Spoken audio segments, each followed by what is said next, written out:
Okay, so finally, we've been referring to Plato, Plato's ideas, Plato's political philosophy, Plato's forms, all of Plato's arbitrary verbal abstraction since we started the podcast. But we have not yet, we have been LARPing as Plato experts. We have not yet read direct primary Plato yet. But now we have finally changed this. And it was quite, it lives up to the hype. There's quite a lot of different things going on, and we both read the Republic, different interpretations of the Republic, different things that we can take away from the Republic. So, what jumped out to you? Man, the first thing that jumped out to me is that on a personal level, Yeah, it's changed very little for me since I read it when I was younger. yeah, I even read it in uni. yeah, I was like in courses, yeah, and then they'd give you all of these stupid questions. yeah, It'd be like, what are the three appetites? yeah, Why should we have them today? yeah, Stuff like that. But it was interesting, man. The thing that I've grown to love about the text is how far Plato takes Socrates takes his allegories, and like it's a commitment to the bit. yeah.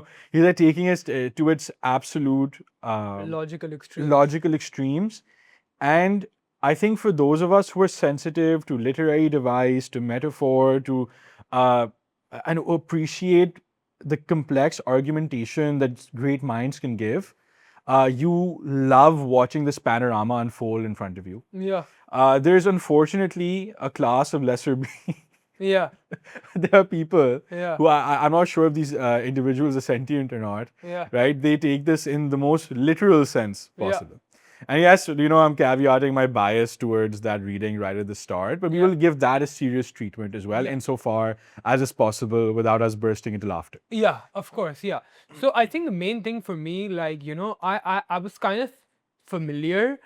I hadn't fully read it in depth as of yet before we decided to do this, but I had read about, the kind of social engineering protocols that Plato sets to make the just city. And you can't help but look at it and be like, how the can people take this seriously? That, like, I mean, just to name a few, it is like, the total abstraction of any type of erotic desire by having co-naked gym sessions between men and women, Yeah. to having communes of wives and children for the ruling class so that they cannot get attached to their private desires, which might be their children or their families or their wives, so that the entire subject of their desires would be the city, Mother Earth, to the noble lives, all of it. Yeah. So it's Removing 10-year-olds from any custody of their parents so Yeah. that they may be raised in isolation and yeah away eu- from the ideals of the the city. eugenic lotteries that you need to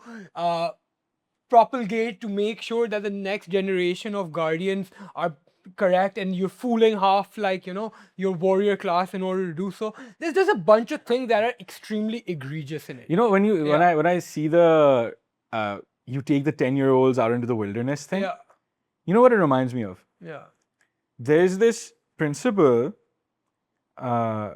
it's a logical one, it's also an Islamic culture, where it's like you don't just follow things because your parents told them to. yeah, One of the greatest rebellions that early Islam had against the tyranny of the time, the Jahiliyyah of the time, was that, we refuse to listen to the wrongs bequeathed to us by our parents. yeah. Inherited Right? convention. Yeah.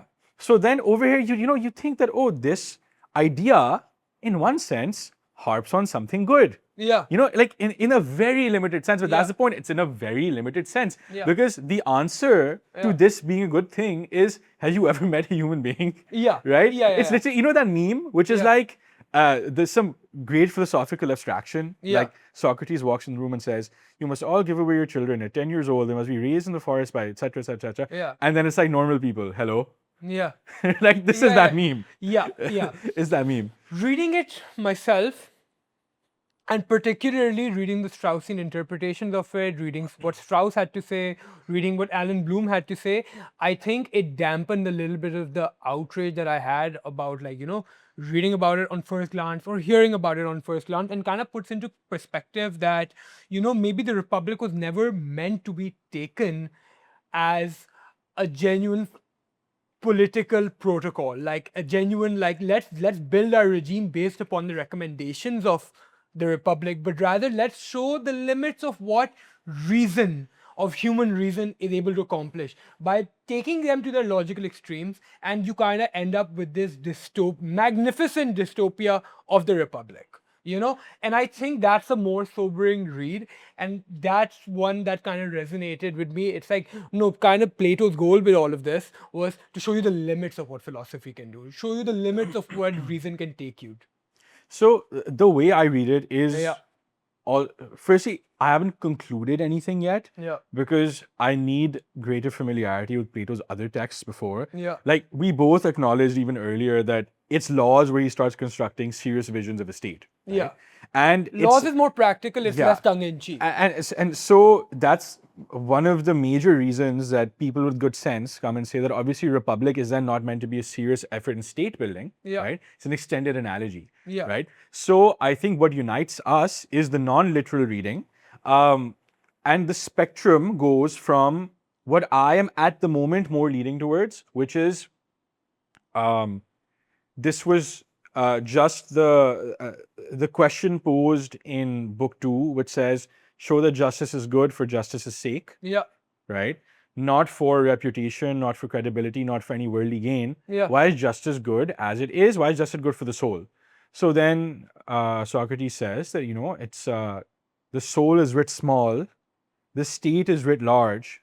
If I can show you an ordering of justice that is intrinsically good in the state, Yeah. then you can particularize that in the soul. Yeah. And hence I will have shown you why a state that is good for its own sake can be reflected in a soul where justice is carried out for its own sake. Yeah. Right? And I think that the entire, and this is a pretty uncontroversial reading, I would say this is a pretty mainstream reading, is that the entire point then becomes that I am using not as a one-to-one isomorphic twin, the soul and the city, but I'm using this functionally as a tool which doesn't have to map on perfectly, but I'm using it to say that the particulars of the soul are granular, they're not easy to define, they're cosmic in a Yeah. way. How do you ground them in real life? Ground them in society. Yeah. It will never be a one-to-one fit. Yeah. The world is not perfect the way a cosmic soul is perfect. Yeah. Right? So then you flatten out the inconsistencies and you introduce absurdities like the Three waves of paradox. Yeah. the 3 waves, which are like, the women and the men gymming together naked and God knows what. Yeah. Right? So you introduce those things. In one reading, in your Straussian lean, Yeah. that's meant to show an absurdity of the situation, right? In what I'm saying, it would be that, oh no, this is just the logical conclusion. And in order to maintain the harmony of the analogy, we take it this far, Yeah. right? Because you want to maintain perfect merit, for example. I think what's interesting to note with the reading you're saying, right? It's you have to come back to the main engine of the entire writing, which is what is justice. Now, they try to give a verbal definition of justice. Justice is doing harm to enemies and good to friends. Justice is the right of the stronger. Justice is XYZ. But the inability to define justice, I think that is quite literally the motor of the entire thing, because you also have this entire Platonic idea of the forms. Anything that's down here on earth is a cheap imitation of the ideal form. Then we couldn't hope of actually verbalizing those things or understanding them or implementing them in real life. Why? Because this material world is kind of a cheap imitation of the real world of forms. So even when we're talking about justice and the ordering of the souls, the best way we can communicate these ideas with each other is that we can give allegories, we can give ways of trying to help you esoterically understand the image that is created in your head. But we can't particularly define these things, because every time we try to define this, what happens is that we end up making an incomplete definition, And I think the best, or anything like, Yeah. when it's taken to its logical conclusion, you will see these things falling apart at the seams. Yeah. Right? And what you don't want to do is, look, in the real world, if you're having so much, there's so much contention over defining the form of justice itself, Yeah. right? it is obviously going to be a lot harder to participate in it practically. Yeah. When you can't even necessarily agree on a definition. Yeah, So exactly. it becomes more and more difficult. And Yeah. you know, some of the I think, can I just cut you off for 1 second? And I think one very, very interesting little detail that you can take away from this justice conversation is because, like, I think it was mid-book, not exactly remember exactly which book it was, but in a certain book, they banned poetry. Why? Because poetry will lead us to inaccurate, deformed forms of justice. They're actually counterproductive to developing justice and it's developing actually a done in just state. stages, so it's interesting. In book 2 or 3, Yeah. they begin by banning certain forms of rhythm, poetry, music, Yeah. and then they return to it in book 10 with Yeah, a much more exactly. wholesale articulation of basically almost nothing is allowed. Yeah. But yeah, you were But saying. coming back to it, yeah. So Glaucon, being the one smart person in all of this, it keeps asking, okay, sure, you keep giving us these great verbal abstractions, but what is justice, and why should I pursue justice for its own good? And continuously, you cannot kind of answer that question with no matter how many like philosophical abstractions you make. Justice is if we do these 3 waves of paradox. Justice is if we instate the noble lie, and by making the noble lie, we will make this city, and through this city, we can allegorize it into our souls. Even though this is all like form of poetry, by the Bro, way, this is even- all poetry. And in the end, to finally answer the Glaucon question, what we end up is that, you know what, let's give you some poetry. Here's the myth of air. Yeah. You know, so Yeah. ultimately, that question of that metaphysical, like, you know, ideal form of justice, we're still not, no matter how, throughout these 9 books, we are not able to answer and give it particular philosophical, rational definition. So let's take it at its best now. Yeah. So the things you pointed out about the city and the inconsistencies, fully with you on that. Let's take Plato at his best, Yeah. Socrates at his best, and let's then pose some challenges to that, Yeah. right? So just to give the viewers some context, if they haven't ever been super familiar with Plato, is that he organizes justice for justice's sake. Yeah. Why is it perfect? Why is it good as a thing in and of itself? Yeah. He uses the four virtues, Yeah. which are wisdom, courage, Courage, moderation, and I think justice is the 4th one, but they don't. wisdom, courage, moderation, and justice Yeah. are the 4. Yeah. And then you have 3 parts of the soul, Yeah. which are appetite, reason, and Spirit. spirit. Yeah. Right. So based on this, he Yeah. says that you use those 4 virtues Yeah. in order to tame those 3 parts of the soul, in order to put them in alignment and harmony. Yeah. And the way you see a perfectly justly ordered, harmonious society, so you see a harmonious soul in which reason allies with appetite when needed, and it Yeah. The overcomes exact ordering, negativities. I think it's like reason rules, spiritedness, which is like soulfulness and anger and all these emotions need to serve reason, and the appetites, which are desires, then need to serve. Huh, the yeah, you spiritedness. corrected me in fact. And this maps on exactly to the social strata that they make as well. Reason or wisdom at the top, the- which can be found in the gold souls, which are the rulers. The rulers. Spiritedness, which is courage, can be found in the silver class, which are the warriors. Yes. And bronze, which is moderation, which is, moderation in their definition is, obedience. They can be found in the bronze soul, which is the craftsman, which is the rest of the And society. appetite as well, because they're Appetite. Sorry. appetite. Appetite is here. Appetite is Yeah. the third one. Moderation because is throughout. Yeah, moderation. Yeah. Justice is throughout. Appetite is found in the bronze class because the bronze class only concerns themselves with economic gain and the bodily pleasures. And so there are people who are only concerned with the bodily requirements. Yeah. The society that Adamantus proposes, the first city that he talks about, is basically a society of all bronze souls. Yeah. Everyone just doing enough for their bodily pleasure. Spiritual pursuits are not present. That's the city or of given. pigs. That's the city of pigs. Yeah. Because as a response, basically what happens in that construction of the city in speech, which they call the city, Yeah. is that they produce an ideal city where someone's producing tables and someone's producing food, yeah. and there's a level of specialization and division of labor which allows for some kind of functioning society, and then The workers own the means of production, and there's actual perfect communism. and then in response to that, I think it's is Glaucon. Like He's Glaucon like, like there's a city of pigs. There's Yeah. no luxury. There's no desire. Exactly. There's no ability to express your eros. Eros for them, it's not like erotic, like like we think of now. It's basically it's desire. creative the desire for or- the or- beautiful or the good Yeah. is the technical definition of eros. There's no room for eros. In So this city. now let's take all of this harmonizing. Yeah. Right.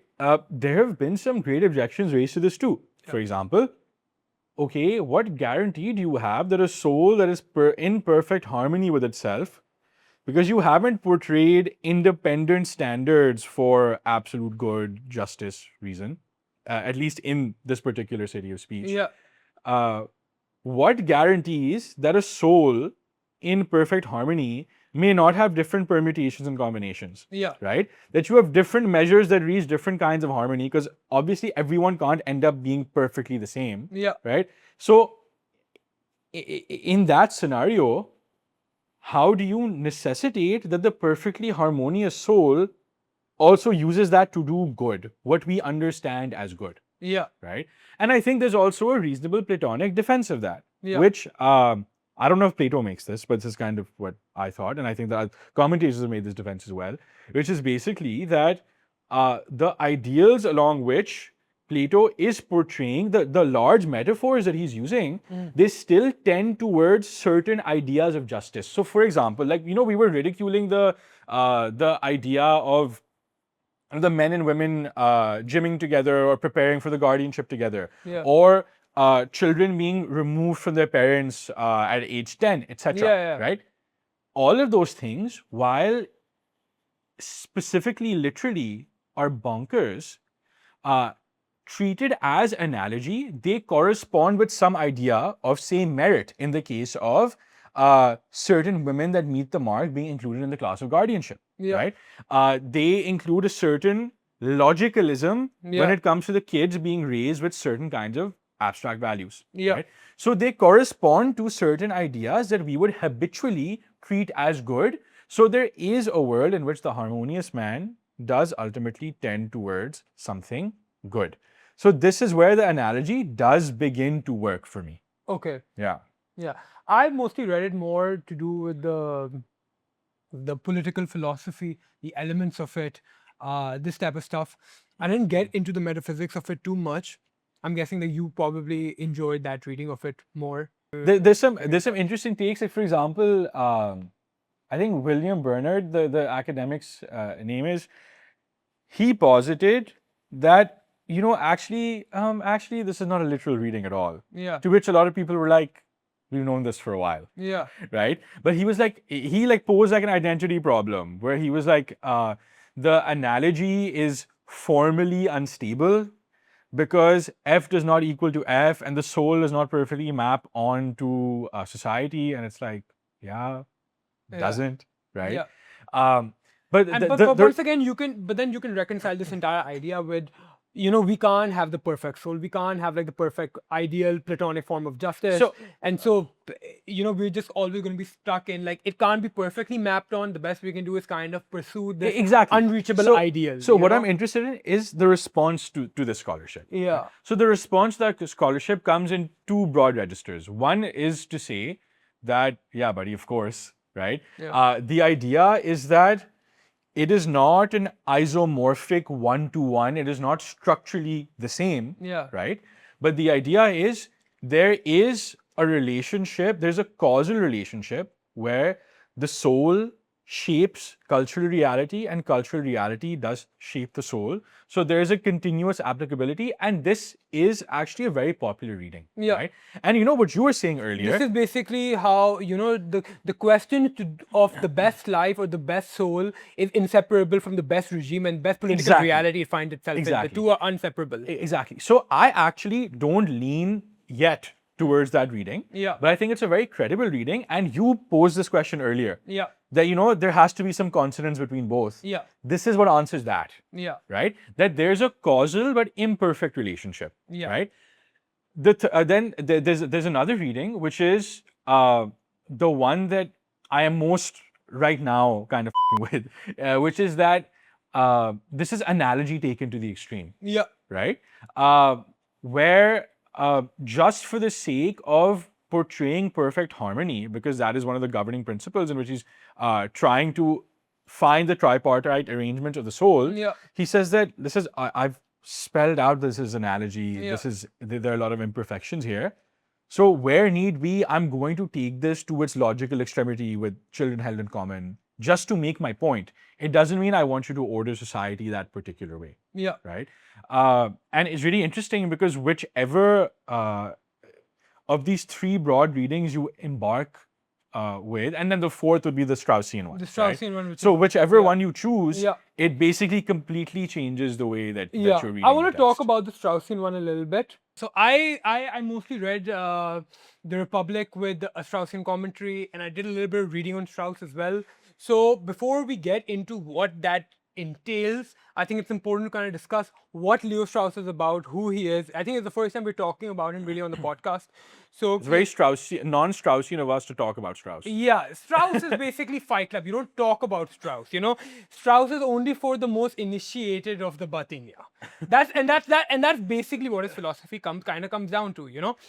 What he says is that ultimately there's a method. I think the most important thing that he tries to teach is that there's a method to read text. There's a particular method, and this is explicitly important when it comes to ancient texts, you know. Why is this important?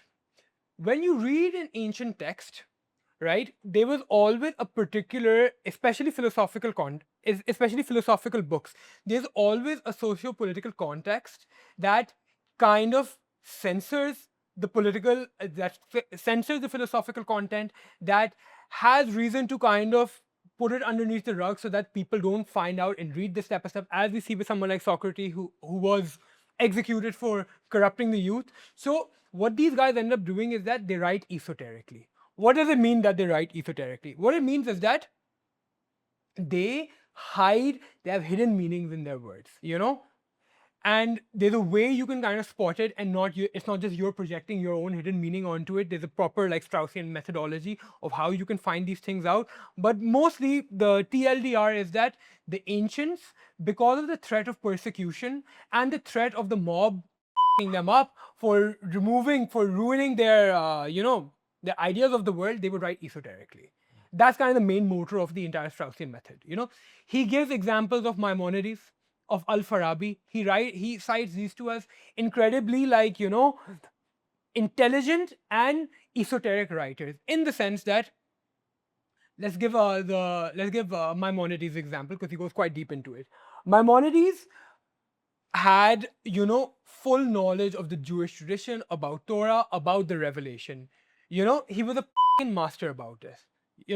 But in his books, right, he could be giving an entire breakdown of the Orthodox perspective in incredible detail, and then hidden in somewhere in those passages, there could be a very, very silly mistake that anyone who is a master of orthodoxy would not make. It would be a logical, contradiction of what the orthodox position is. Strauss would say that that's not a mistake Maimonides has made. He meant to put that there. Why? Because he needs to affirm the society's beliefs on a certain topic. He needs to affirm the orthodoxies of revelation to make sure he's not persecuted, to make sure that, the normies don't realize what he's doing. His placement of a obvious mistake is him kind of communicating that I don't hold that orthodox position. I'm a philosopher. Philosophers back in that time were a persecuted class.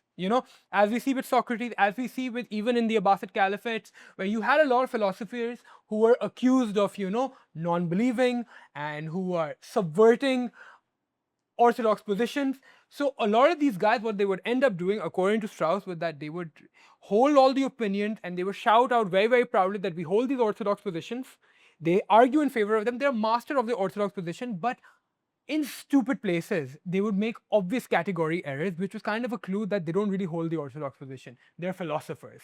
And that tension between revelation and reason, between Jerusalem and Athens, is the driving force of what propelled philosophy forward throughout the modern era. Because what we take for granted is that we're living in a free, open society for the most part, We're not in fear of persecution of what we write or what we say. So we don't need to be esoteric about what we're writing. I need everyone to get At my least in the message. West. At least in the West, yeah. I don't need to be esoteric about my writing. It's freedom of speech. I can kind of say what I want and I'm mostly fine for it. Back then, there was a real threat of persecution. There was an orthodoxy. There was a strongly enforced orthodoxy. So I couldn't say these things openly. So I would leave these clues. And then it is the modern's responsibility to read it within the context of the time. And if they can properly read it in context of the time, the cultural context, the social context, the political context, they will actually come at what these guys were actually referring to. That's kind of the Straussian method. I hope I've explained No, it. no, well enough. I think that's pretty clear. Yeah. You know, it opens up a lot of interesting avenues. Yeah. I think that particularly in the Islamic tradition, where Yeah. there is a very strong urge towards orthodoxy, Yeah. and historically, it has not been received well when people have departed from it in a dramatic way, Yeah. right? It's so interesting Yeah. that within the same larger religious community, Yeah. you got Sohrawardi, who for a certain brand of Sufis Yeah. is a great spiritual master, Yeah. and he was put to death for heresy by Salahuddin Ayyubi, I believe. I'm not exactly sure. But or some one major revered general in the Islamic tradition. Yeah. And that is because, although, like, you know, even for example, say Ibn Arabi, Yeah. right? He affirms, even for his perfect man, right? He says that there is no way that anything this perfect man does could be in violation of the revealed law, Yeah. right? It could not be in violation of any, it has to be Sharia compliant, Yeah. right? But then he does, he takes his mystic ideas very far to the point of that a lot of Orthodox people think is to the point of breaking, Yeah. right? I'm not saying Ibn Arabi was writing in a Straussian Yeah. sense, Yeah. that he was writing to be interpreted a certain way, Yeah. right? But what I am saying Yeah. is that there is a way, especially in ancient times when initiatory orders and types of knowledge were very real. Yeah. This is not a unreasonable take to have. I right? think if you there are take even it- parts, just to finish off, Yeah. there are even parts in the first couple of chapters of Fusus al-Hikam where Ibn Arabi straight up says that, I'm paraphrasing, but you know, enough said, those who understand will understand, and then he moves on to Yeah. something else. Yeah. Right? Now, I don't want anyone to come at me and saying that, oh, he was like secretly subverting. That's not the case I'm making at Yeah. all. But I'm saying this enables. So this is the interesting thing about the Straussian reading. Yeah. Whether or not Yeah. you take his ideas of the intention of the author seriously, you can still have a Straussian reading if you prescribe to the ideas of the death of the author. As in, if you take a text purely as vector, as purely as energy, as ideas that you can take and make your own, Yeah. right? You can still say that in today's world, this text does X, Y, Z as opposed to what it was meant to do back then. Yeah. Yeah. So I think particularly with the falsafa, it's a very, very interesting. I think the Straussian reading has a lot of credibility when you particularly focus on the falsafa. Let's take Ibn Sina's example for one. You know, Ibn Sina professed that he was a Muslim.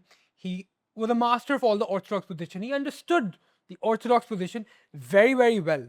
And in some places, when you make the obvious mistake, which obviously contradicts the orthodox position, which is that regarding the permanency of the book, you know, was it compiled or has it already always existed? You know, the particular part when they talk about, you know, philosophy is for the very, very few. Philosophy and religion can coexist. Religion is for the many, philosophy is for the few. And in many places, they kind of go hand in hand. A Straussian reading of all of this would suggest that, no, Ibn Sina is kind of giving you a clue of where he lies on it. He lies on the side of Athens, you know.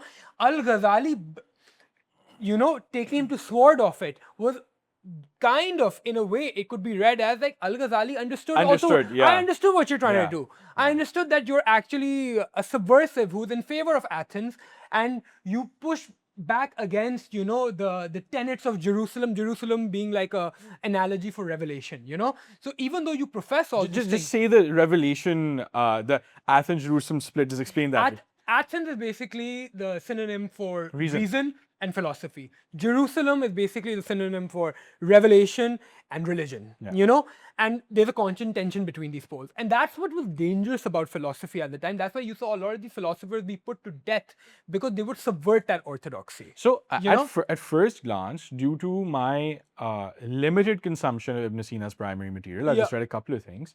I would hesitate to right away say that, yes, I think you're subversive. A lot of people hold it in high esteem. And perhaps there's something there. Okay, I haven't quite found it, but maybe I should have not used the word subversive. Subversive is the easiest thing to understand. What he is. No, but is you're a right in the philosopher. sense. He's a philosopher in the Straussian Platonic sense. But you're where- right in the sense that yeah. I think the reason theoretically subversive still applies, as in I don't think you're necessarily calling him a subversive, but you're saying the Straussian reading may interpret him that way. The Straussian reading would interpret any pre-modern philosopher as a subversive. Because Yeah. what is the philosopher's job? It is to question. It is to question orthodox tenets of what society takes for granted. It is to question conventions. That is a philosopher's There are job. particular moments, Yeah. although I hesitate to use the word myself, Yeah. there are certain moments where you do legitimately wonder, Yeah. is Ibn Sina using his Sharia compliant nature as a guard to advance ideas that are beyond atypical. It's definitely beyond atypical. Like, for example, if you're saying, like, if your explicit Quranic verses saying that nay, he can put together the very tips of your fingers, right? Yeah. But you have this weird matter-based argument where you say that I think it's called the cannibalism argument, where that if all the atoms of your body were to change, or essentially basically all your so for example, modern context, if all your cells die and are eventually replaced by other cells, are you still that intrinsic you? Yeah. Right? Coming to the point that basically he was trying to imply that because matter is essentially enmeshed and worldly and can get mixed up, like your food becomes a part of you. Yeah. Right? So God cannot sort through that matter. It would be too difficult. Yeah. Because he does not have knowledge of particulars. Yeah. And so he will not be able to recreate you at the end time, even though it is so explicitly stated. Or, for example, him making the entire case, which is like, Sir Syed is like a later torchbearer of these kinds of ideas. Yeah. Where, angels, are they really real? Or hell and heaven, are they literal places you go to, or are they just psychological states? Yeah. Right? And yes, we've got in our tradition that, for example, I think it's a pomegranate or some fruit that in Quranic verses says that, you will get this fruit in paradise, but it will be nothing like that fruit as it is in the real world. Right? Yeah. But so there's obviously an acknowledgement in religion that you're going to a realm that's beyond. Yeah. But reading it as it is something that is just a psychological state, or it's like this nirvana-like thing, the way that that Vedanta or some other mystic tradition would hold take it in. That's a much more radical reading, and it does make you wonder, like, where was he really trying to push the meta to? Yeah. So here's the thing: what we mistake in, like, was he trying to be subversive? We do that through a modern sensibility. Is he trying to change the meta? What Strauss would say, no, he's not trying to change the meta. What he's really trying to do is only appeal to the most initiated of the Batinia. Why? Because what the pre-modern philosopher genuinely held is that there's an inherent difference in the natural intellectual capabilities of the many and the few. There are only few who are truly capable of philosophizing. When Ibn Sina says that, philosophy can be for the few, but revelation can be for the many, and they can go hand in hand. This is what you're alluding to. These guys are not trying to be subversive, as in change the meta and enlighten everyone onto their newfound truth. This is a very, very enlightenment idea where it's like, we have discovered the truth. let's give it to the world. This is not how the pre-moderns thought of it. Yeah, The no, way no, they I'm thought not of it was suggesting that. I don't want to reveal this to the people because the people don't need this. It's bad for them. It's bad for their souls to have their illusions or delusions about revelation be shattered, even though the philosopher is capable of it. So the pre-modern philosopher, according to Strauss, would not want to reveal this to the public in the first place. If anything, and with that reading, you can look back at the Ibn Sina al-Ghazali, that entire thing was that the falsafa at that point had gotten this mainstream acceptance as you are now a part of society. It could be even read from a Straussian thing. It's like, bhai, theek hai. Ghazali is telling them, theek hai, tum log ki acceptance ho gayi, but don't push it too far. You're pushing it too far. Do this behind your closed doors, the way the pre-moderns used to do it, Do your esoteric batiniya stuff. Stop making it so on the nose. Don't try to enlighten the people. The people are not capable of being enlightened to what you guys are talking about. Ghazali can understand what they're talking about because he has the intellectual capability. Back then also we take education for granted. Most people were not educated. A very, very select few were educated. So when he says, bhai, stop talking about these things openly, it's really a protection of Ghazali's doing the right thing in accordance to society. When he says that, bhai, people don't need this. Don't do this to them, And what the Straussian reading of that would be that the philosopher in the pre-modern sense owes a civic duty to the city, which is that he must show restraint. He must affirm the city's beliefs. He must affirm the city's orthodoxy. And then through a very, very, esoteric way, you can propagate your ideas maybe to your academy through an oral tradition, through your text, where it's like the naked eye, the naked normie eye could never even spot it in a million years. Only the most initiated of the Batinia could ever even spot it. That's kind of the idea. So Strauss is not coming at this even from this perspective of the philosophers knew the truth, Athens knew the truth, and Jerusalem was deluded. He says that, no, keep them away from each other. Don't let these guys enlighten. These are the type of guys who look at enlightenment as one big grand mistake. It's like, don't give people these things. People need revelation. People need a religion to live by. And if you look back at even coming back to Plato now, this is a foundational element of even this Republic Calipolis that he is proposing, right? What is the foundational thing? There's a foundational noble lie. We need to make up this metal religion. We need to make up this thing where it's like we are born from the earth. People need to believe in this. So if Plato and Socrates are supposed to be the pinnacle of what a philosopher really is, it is an indictment onto the Enlightenment idea that, we should reveal the truth to everyone. No.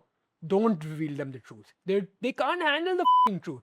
This is only for the most intellectually accomplished. To clarify, when I said change the meta, I didn't mean in the way I meant philosophically, right? Obviously, because he's still trying to do something with his work. Audience is right. Of course. So, but coming to your larger point is the more important point. Bro, sue me, but I agree. Like in the sense that don't tell the normies what's up. Don't delude them. It's like, saying it in that sense? You can't. You can't. No, like in the sense that look, I saw this video today, and it's gonna make me sound horrible, but it's the truth. It's someone is trying to explain. He's like, this is how you can tell that someone's like not all there. And I'm gonna give you examples. And he starts with like people who literally cannot understand analogies. Right. So the classic example in like the Islamosphere is someone will say that, I'm undertaking this endeavor because this great prophet or great sage in our history did this, and I feel compelled to follow in their example. And if for whatever reason someone wants to counteract them or trip them up, they'll say, are you comparing yourself to the great prophets and the sages? It's like, no, the point is, or like someone who doesn't understand the idea, like, bro, a very large portion of people cannot understand the idea of average. Right? So if I say, for example, anything even say like the typical manifestation of this in the modern discourse is if someone says something like, on average, women are XYZ. Right? there will be a category of people that will lose their mind over an objective fact. Yeah. Right. Or like, even if you said something like on average, women are more likely to produce children. Yeah. Right. The response of a very considerable minority will be, actually, there are lots of women who have early menopause, or and it's like, I know, but that was built into the word average. Yeah. Right. So and it is increasingly, bro, and the way you see this in like the Eastern New Atheist sphere is like these people, the brown coconuts, who literally cannot fathom the idea of an average. Right. They literally do not understand how an analogy works. And in the one second. Okay, sorry. They cannot fathom what an analogy is. And bro, bring back generalizations is kind of the point. These people are like, but that's a generalization. We need generalization. In order to we have need a rule conversation. to have a rule of thumb. We need to have some sort of a standard, a scientifically achieved standard where it's like, on average, this is kind of what happens. It's like, no, but generalizations are the enemy of knowledge. No, what you're doing. Getting bogged down in the particulars is the enemy of knowledge. Yeah, you need to getting attached to the exception as opposed to the rule is the idea. But like, this class of person trying to preach to them, bro, it is genuinely really harmful. Like, when for example, I hear a religious preacher say that, oh, don't get too entangled in debates like Wahdatul Wujud, for instance. Because it's not for the masses, it's for those people who actually understand it, because if it goes into the masses, there's a great chance that they'll misunderstand the idea. Right? Yeah. And bro, in the new atheist sphere, you see this turbocharged because it's people who don't understand averages, it's people who don't understand analogy or these basic ideas, and they latch on to like one thing Christopher Dawkins says, and then it'll put them into a crisis for like 15 years of their life. And then they'll be like, giving an interview in Australia about how they found, how they finally managed to get free of God, and like now they sit there and like talk shit about Pakistan or like whatever. Like, it's like this is an ecosystem of people. Exactly. So, coming back to Strauss, he's very, very anti-enlightenment. He's like, brother, like, he says that, even if you look at modern writers, they also speak esoterically, like, your Kants and your Nietzsches and stuff, insofar as it is to evade persecution from the law. But by large, their goal is to recruit as many people as possible to their ideas, to their cause. What Strauss has said, the pre-moderns did not want this. Even if there was no law there to persecute them, they did not want the normies to get on their shit. They do not want to appeal to the normies. They only wanted their stuff to appeal to the most initiated of Batinia. And that is the context with which you should read these ancient texts. When you read Maimonides, when you read Al-Farabi, when you read Ibn Sina, or you read Plato, this is all one strain of Platonic thought, by the way, very, very interestingly. So what we're coming at with these people is that these people are subversive. They are subversives, but not in a negative sense, like, they have a malicious intent. The activity of philosophizing is subversive in of itself because it is inherently it poses questions, it poses an orthodoxy, it does threaten to take away people's, what people hold dear, and people need those things, people need those delusions to hold dear, because it is only through those engines can they live dignified civil lives. The philosopher should go out of his way to make sure that he does not destroy their delusions.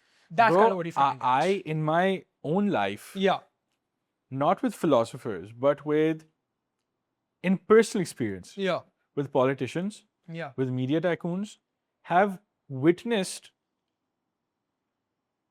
I'm talking about Pakistan, I have witnessed them trying to spin a negative story in a positive way. And also trying to spin a positive story in a positive way. What do I mean by that? What I mean by that is that if the issue is, for example, to do with, hypothetically, because I don't want to get skewered for any politics, say you're going to be Straussian about it. I'm going to be Straussian about it. Say it's like 2040, okay? And the object of discussion is a 2040 federal budget. Right? The people objecting to the budget and saying that the budget, Pakistan's budget 2040 is a bad thing, will, the media men, knowing their audience, they may even believe it's bad, right? Or they may know it's good, right? But they'll tell the people to believe it's bad for whatever XYZ political motivations they may have. Yeah. The class of politicians who've come up with the budget 2040 Yeah. will give the public reasons for why it's good, but they'll give them the wrong reasons. Yeah. As in, they'll tell Andar Khane, the economists, the businessmen that they invite for cabinet meetings, Yeah. right? Anyone they call in, any security apparatus that meets with technocrats, they're going to tell them, oh, this is what's actually happening, right? They'll know why the budget may actually be good, but what's going to the way it's going to be sold to the people as good will always be different for why it's actually good. Yeah. My point it has ultimately to be done on their own terms, on the terms they understand. And my point ultimately being that for most people, and this is not even because I'm saying, oh, everybody's stupid. Yeah. But with politics primarily is that people do not understand, one, in the modern day specifically, that everything basically revolves around your finance ministry. And if you don't understand that, you almost don't understand anything, Yeah. right? Yeah. But more broadly, you don't have the time or space, the average person, to follow politics the way it deserves to be followed. Absolutely. And just to finalize it. So what I'm trying to get at is that when you are misguided by someone in the political or business, in the political or economic arena, it is misguidance, so it's for the wrong reasons. But even when you're supporting the right side, someone trying to do the right thing, it is often also for the wrong reasons. Yeah, but here's the thing, the necessity of that comes clear. I'll give you my example. I don't keep up with the budgets and the economics and the finances of the country. There's no point communicating to me the esoteric reason as to why it's really good. It makes sense to you because you work in that. You deal with the particulars of that. For me, I require that. Give me the rhetoric. Yeah. Give me the rhetoric. Give me the wrong reason as to why this is the right thing. Yeah, You know, yeah. Either way, Yeah. I need this. I'm giving my own example. But you know, I'm the not beautiful thing, initiated. the beautiful thing that happens there. Yeah. The beautiful thing that happens there is Yeah. then the burden, and this for me is pure praxis. This is where politics becomes real. Yeah. Right? You as the consumer, you've hit exactly the nail on the head. Yeah. You're saying, give me the wrong reason for the right thing. Yeah. Right? I But couldn't you- understand the right reasons anyways. So then, but what you would want in the ideal scenario is that ultimately you are led towards the right thing. Yeah. Right? But if you're not of the profession which is able to identify the wrong or the right reasons, Yeah. then who does the responsibility fall on? It doesn't fall on you. Yeah. It also doesn't fall Yeah. on the evil actor who's trying to misguide you. Yeah. Say who's like the media man, who's like, backed by some special interest. Yeah. It doesn't even fall on XYZ politician. It falls on, and this is an entirely subjective thing, right? It falls on the good people. Yeah. They didn't tell you the right, wrong Right? reasons. They have to rise up to the occasion and sell you the wrong, right, wrong reasons, which is basically what the Platonic noble lie is. Exactly. And this is a great segue into that is the fundamental basis of the noble lie. Let's tell these people a noble lie for the sake of their own good, because they need this type of structure. They need things to be. They're like little baby. They need their food chewed up and given to them so that they can swallow it easily, because they don't have the teeth to swallow the actual whole truth.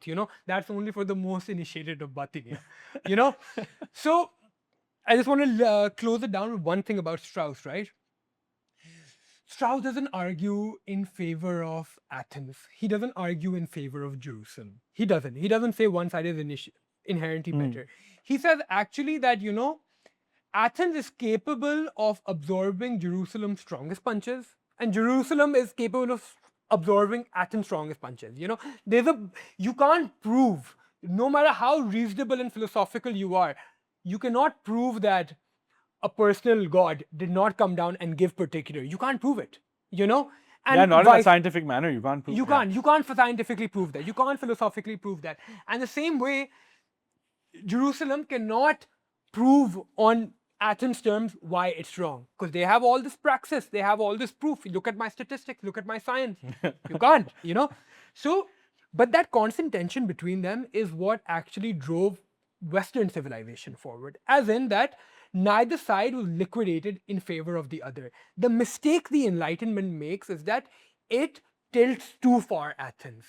And it let opens the Jerusalem floodgates of Athens to people that it maybe should not have gone to. Exactly. And maybe a way of articulating this is that Athens is possible for the initiated, the brainy, the philosophical minded people, Yeah. the initiated, Yeah. and Jerusalem is possible for those who, whether for reasons of interest, for time, specialization, or intelligence, Yeah. could be any of those things. Yeah. Revelation is what's possible for them. Yeah. They cannot philosophize for an array of reasons. Yes, for an array of reasons. And because of that reason, you cannot ever go too far into one. The mistake the Enlightenment makes is that it liquidates Jerusalem. Yeah. When Hegel says that, history is the engine of reason getting to know itself, he liquidates Jerusalem in the name of Athens. What he says is that this was a more primitive state that we occupied, and this was really in pursuit of reason. He's liquefied Jerusalem. So a Strauss would look at it and be like, no, this is from a praxis perspective, from a political perspective, this is not good because people need this structure. You don't go against the noble lies. You don't go against the noble truths. The CCP enforces this on a practical basis. You don't talk about the party. We need the party. The party is a party. The party is the noble lie. It's not for you guys to know this stuff. And this is the big mistake of the Enlightenment. And okay, this is a slight segue. Yeah. But because I did start reading phenomenology. Yeah. I did not realize this before I read it, and then after reading it a bit, I also verified. I was like, do other people think this? Where Hegel's version of the absolute coming to know itself, and his ultimate idea of a dynamic God that comes to know himself it's an entire theology. It's like coming up with a new religion. Yeah. Right? So I wouldn't go as far as to say that he substituted Jerusalem for a new Jerusalem, because his Jerusalem is entirely grounded in reason. So it's not Jerusalem, right? He's liquidating Jerusalem in favor of a pure, reasonable Athens. Athens is analogous to reason. Yeah, exactly. So it's all grounded in reason still. Yeah. But it is still it's cosmic reason. Yeah. As in, it still allows for things. As in, he is still saying that Christ being made flesh is a pivotal point in the absolute coming to know itself, right? It's the absolute made flesh. Yeah. It's really interesting that ultimately, even though it is all still grounded in reason, he manages to retain some cosmic element. But no, functionally, I'm holding this within your analogy. I think it still works. Yeah. So on a closing note for Strauss, we're going to keep talking about the Straussian reading of Plato and the Republic. But as closing thoughts of Strauss, I just want to reiterate, the kind of role that both the archetype of Jerusalem and Athens independently play in society, and why there's both so important.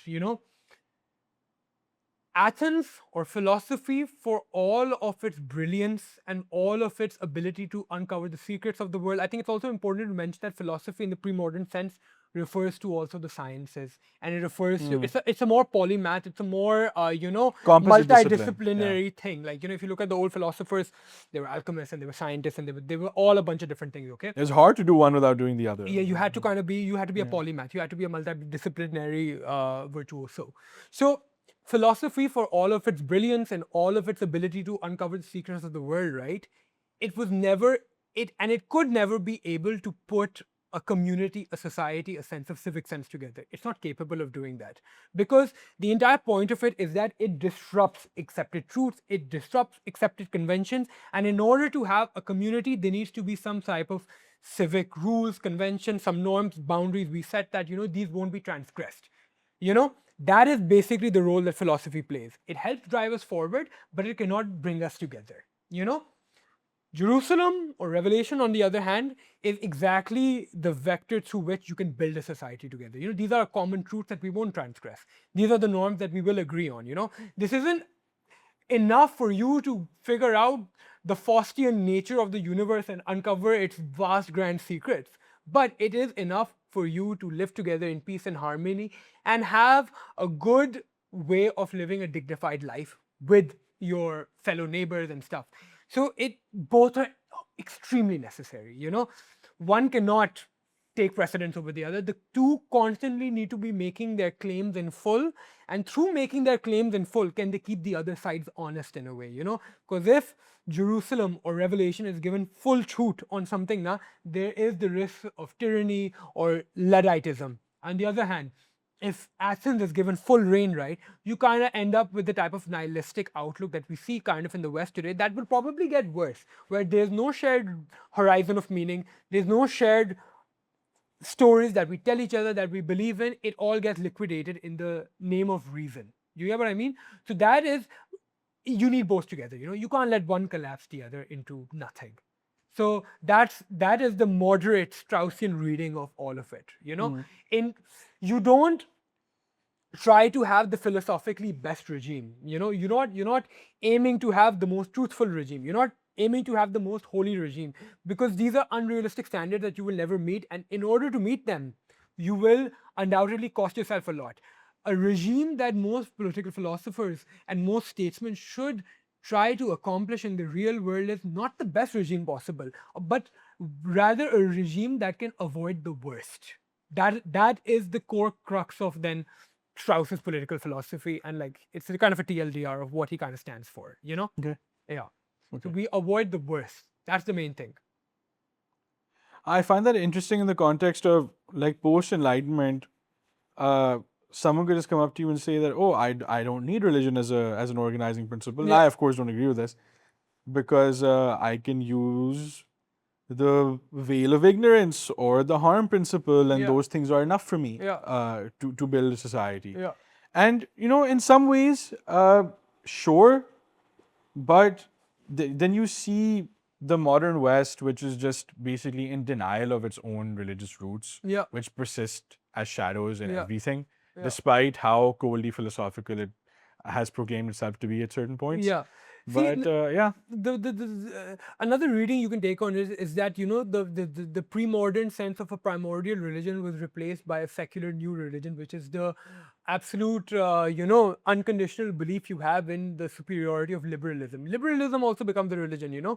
But the thing with collapsing in favor of let's say Athens in this perspective is that will eventually undermine the tenets of liberalism as well. So you're not living in a liberal society anymore. You're not even living in neoliberalism anymore in the West. You're kind of living in a post-liberalist state.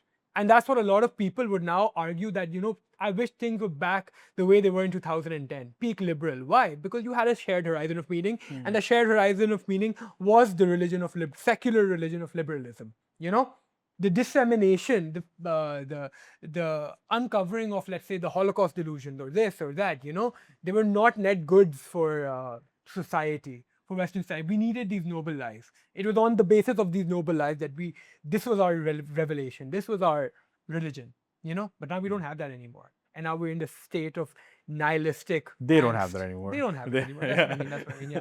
That's what I mean. Yeah. It's fun sometimes to say we, in the sense that you take yourself into a first-person perspective of what that person And would no, look like. it applies in the limited sense that Western culture is in a very big way global culture. Yeah. Yeah. And as far and away as we might go to try and avoid it, it is firstly not a good idea to avoid it, in my opinion, but you couldn't even if you tried. Yeah. Right? I mean, we think in Western terminology. Yeah, At the end of the absolutely. day, we think in their language. It's fine. And we look, speak their look, language. if you want to, like, again, this is the thing with the real world, Yeah. is that any meaningful mark Yeah. that the East or Islamic thinking, whatever you want to call it, Yeah. leaves on the world would have to be in dialogue with what is the absolute meta right now. That's Western thought, Yeah. right? So it's always in dialogue, in some sort of opposition. That doesn't mean that it defined itself in I'm defining myself in opposition to XYZ, Yeah. but it will inevitably have to take it into dialogue. Yeah. Right? Which is like, it's a point that we consistently make, whether it's with Iqbal or even with the early Islamic philosophers, Yeah. that them engaging with the great works that came before them did not make them unoriginal. Yeah. And the synthesizer point is also up in its own Yeah. place. It was a necessary move in order for the thing to register as meaningful. Yeah. Because it was a secret third thing, if that was possible. Yeah. That wasn't related to anything Yeah. that was in vogue at the moment. Yeah. It wouldn't register as a metaphysical shift away from the thing. I mean, honestly, I think anyone who complains about, a brown, a third worlder using Western vectors to justify or, prop up their own indigenous, modes of thought. I think they're neo-Luddite. They're like intellectual Luddites, because throughout history, like, cultures have been in conversation with each other. They have used each other's vectors. They have used each other's ability. Nobody's going to say that, Maimonides, the Jew, was a crypto-Muslim, or he had a Muslim, pathology when he's using all the works of the Muslim writers of the Abbasid Caliphate. Nobody's saying Maimonides was a crypto-Muslim because he kept citing Ibn Sina and Al-Ghazali and all of these guys. Nobody says that. This is a very, very stupid way of looking at it. Like, if you're going to just say that, these people, they are in total opposition to us and we cannot use their vectors to make our own thoughts. Sure, bro. And like, bro, sure. Specifically, this is not how it's been done. Bro, Muslim Pakistanis, yeah, particularly people who revere Iqbal, who have Iqbal in their bio versus profile picture, if they would complain, for example, about us using the English language to get their to get our point across with anything, it's just like, you don't understand universalism at all. Like, you don't get it. I mean, let's give a more practical. Let's give another example that it doesn't even require us to touch on our own recent history. Germany, England, World War I, they're at war with each other. Yes, we know this. They're sworn enemies. What is their German vectors of thought? Marx, Nietzsche, all these things. You think the English are sitting there and like, hey, there are mortal enemies, so we're not going to use that stuff because it's them. They're like, no, give me that. Let me see how can I put an English spin on it and make it work for me. This is how, like, France and England at wars for many years. You think that you think Hobbes or, Kant or whoever it was looking at a French, I mean, the bad example was Kant is German, but do you think any English philosopher was looking at a French philosopher and saying, I can't use their work because we're at war with Napoleon, because they are our sworn enemies? So I'm making a slightly different point. I'm making a slightly different point. They converge, but they start off different. So there's the angle of cultural exchange, right? Borrowing, reshaping, refashioning ideas. As a, you can call it a practical, mimetic process, whatever you want to call it. Right? Then there is the idea of a certain kind of universalism, which is coming to the same thing in a different way. Which is saying that no truth is inherent in any culture. If it were, the world wouldn't be fair. Right? This can be posited as an Islamic concern, which privileges one culture over the next. It can also be posited as a perennialist concern, which says that there's the tradition, the one ancient tradition is one, or even on a more heuristic level, that all of us are pathologized in our deepest philosophical moments by the same questions about God, eternity, reality, etc. And since there are only so many registers in which you can discuss them, we all end up having common concerns. So to bring all of this together is where you take the universalist angle, the perennialist angle, the heuristic angle, or the cultural exchange angle, right?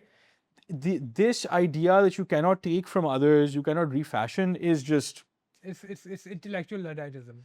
That's all it is. I don't even take it seriously. I thank someone who makes a point like this, because it's like, there is probably nothing I can say to like take you out of like Plato's cave, dog. Okay, so now we've been digressing for quite a bit. Let's get back to the Republic. Let's get back to the Republic. So the Straussian reading of the Republic is basically like, this will kind of show you dogs the limit of what we can do with philosophy, what we can kind of do with, the world of forms, and trying to bring the world of forms back down to earth. These are all kind of like, magnificent dystopias of the limits of, we need revelation, we need the body, we need, we need love, we need desire, we need all these things. We can't totally abstract away all these things. That tends to be the Straussian reading of what the Republic is. If you actually want to know what Plato's actual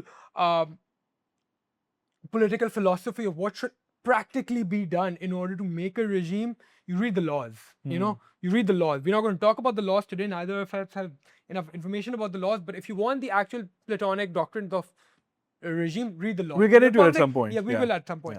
The Republic is supposed to show you the limits. There are elements of it which are kind of practical and do reappear in the laws. But by and large, it's kind of read as bhai, this is supposed to be taken as a joke. Don't take this According fucking to shit. Strauss. According to Strauss, don't take this Yeah. seriously. This is kind of show you the limits. And the more broader, what you can say, the more broad, I'm not going to say consensus, Yeah. but there is, it is uncontroversial to say that this is an analogy because, firstly and most obviously, because Socrates couches it as an analogy in the text, of course, right? So there are still some people who want to take it literally. I don't have a great reading on how common that is. Yeah. But there are also people who so there's a difference in, for example, right? The literal reading that this is how you should construct a state. The other reading, which is just like this is analogy taken to its extreme, the entire purpose is the soul. Yeah. Right? And then the third reading, which is the Straussian reading, which is saying that, oh, this is meant to ridicule the limits of reason. Yeah. Right? The last two, the first of which I would put myself in. Yeah. Nominally. Yeah. And the second that you are representing right now, they're not necessarily mutually exclusive. And let me tell you what I suspect when I look at it as someone who also does write. Yeah. Right? And then I kind of blow that up into thinking that, okay, not only am I writing, but I'm one of the most brilliant minds who's ever lived. Then what's happening when I'm writing this, right? And what I look at it is, yes, I'm taking the analogy to logical extremes. For me, that reads as the primary purpose is still the stated purpose, which is to give a harmonious vision of the soul. Yeah. A byproduct of that, a necessary byproduct of that is exposing the limits of reason when applied to constructing a state. So, which is why I don't see either of those as ridiculous. The latter two work very well hand in hand. And which is why going on. Yeah. So, I don't know if the Straussian reading is that this was the very purpose of the Republic altogether, or that the tongue-in-cheek was a necessary part of it. The reason I read it as the second bit is because the deliberation over the proportion of the soul, the dialogues of justice in the beginning, the way the entire thing is set up, still speaks to a serious moral concern about justice. So I definitely believe Plato is trying, Plato through Socrates is trying to do that. I think that's very difficult to argue against.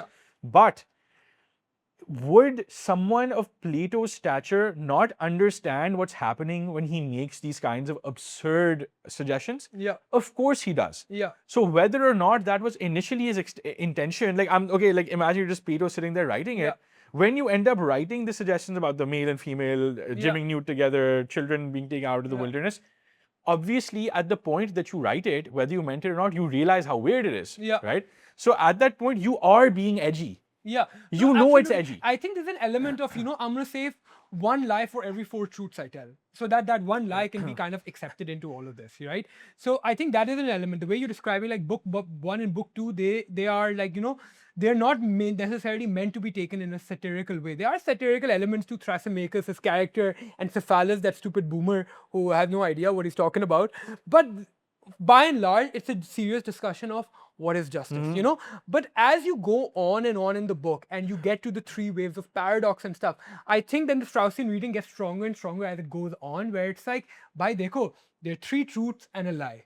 But in order to sell that lie to you, I'm going to tell you 3 truths, And that kind of shows the limits of actually taking this stuff seriously becomes. Do you get what I mean? Yeah.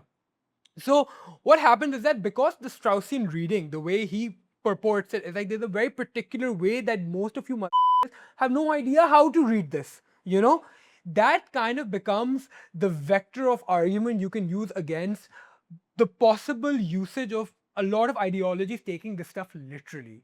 Because his thing is that in the Enlightenment, because the Enlightenment mind thinks that there's no reason for somebody to have to be esoteric about these things other than threat of the law, right? What Plato is maybe referring to, maybe Plato is supposed to be taken literally. He just has to do his lip service to make sure he's not breaking the law, but let's just take this stuff literally, right? So there was a lost art of reading the pre-modern works. I think I've read something about this as well. Like the Book of Revelation is not meant to be taken literally. It's meant to be taken as a critique of the Roman Empire. There's a very, very common, strain of thought about this as well. You know about the Book of Revelation, right? It's like, don't take it literally. It's supposed to be a total allegorization of the ills of the Roman Empire. And you can't say that stuff openly. Why? Because there's a threat of persecution. So you allegorize it with these demons and this and that using biblical scripture, right? This is a very, very popular interpretation of the Book of Revelation. Coming back to it. So the people taking the Republic's diagnosis seriously in the Straussian perspective would end up being like, you're not reading it right. You're reading it from a historicist perspective. You're taking it all literally when it's not meant to be. At that time, it's not meant to be taken like this. It's supposed to be taken as a characterization. It's supposed to show the limits of reason. It's supposed to show all these types of, delusions that we hold. So, okay. Yeah. Bring it to, and we have to address the stated purpose, right? The stated purpose is I'm giving you an allegory that allows you to see why justice is good for justice's sake and reorders the human soul in a positive way. Right? Read from that perspective, that allegorical perspective, the Republic still makes perfect sense. Right? So, we talked about this earlier, but for example, in the abstraction that you hold in the soul, the tripartite soul, right? And which is ordered by the four virtues. Those things can be conceived of in certain ideal forms when you're trying to find an abstract answer to the abstract question of how your soul should be ordered for justice for the good. Right? But isn't there a level of meta-irony in that in of itself? It's because we are trying to find this perfect ideal of what the soul and what justice should be.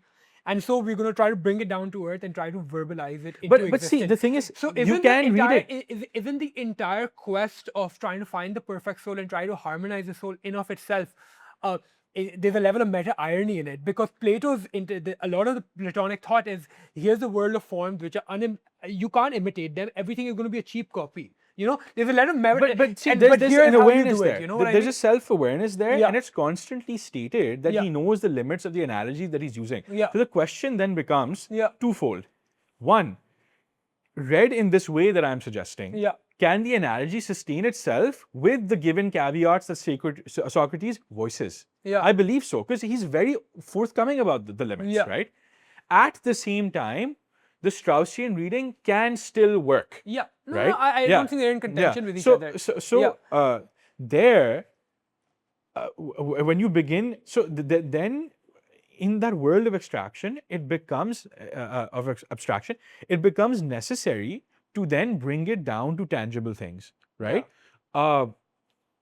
And what people point out as the inconsistency between the city and speech and the soul, for me, is exactly the point. It reinforces the point that the soul is meant to be perfect, and I'm using the best analogy that I can come up with. I'm voicing the fact that it has many inconsistencies, and then I'm saying that in keeping in line with theoretical goods, I'm going to make something that is perfectly ordered, right?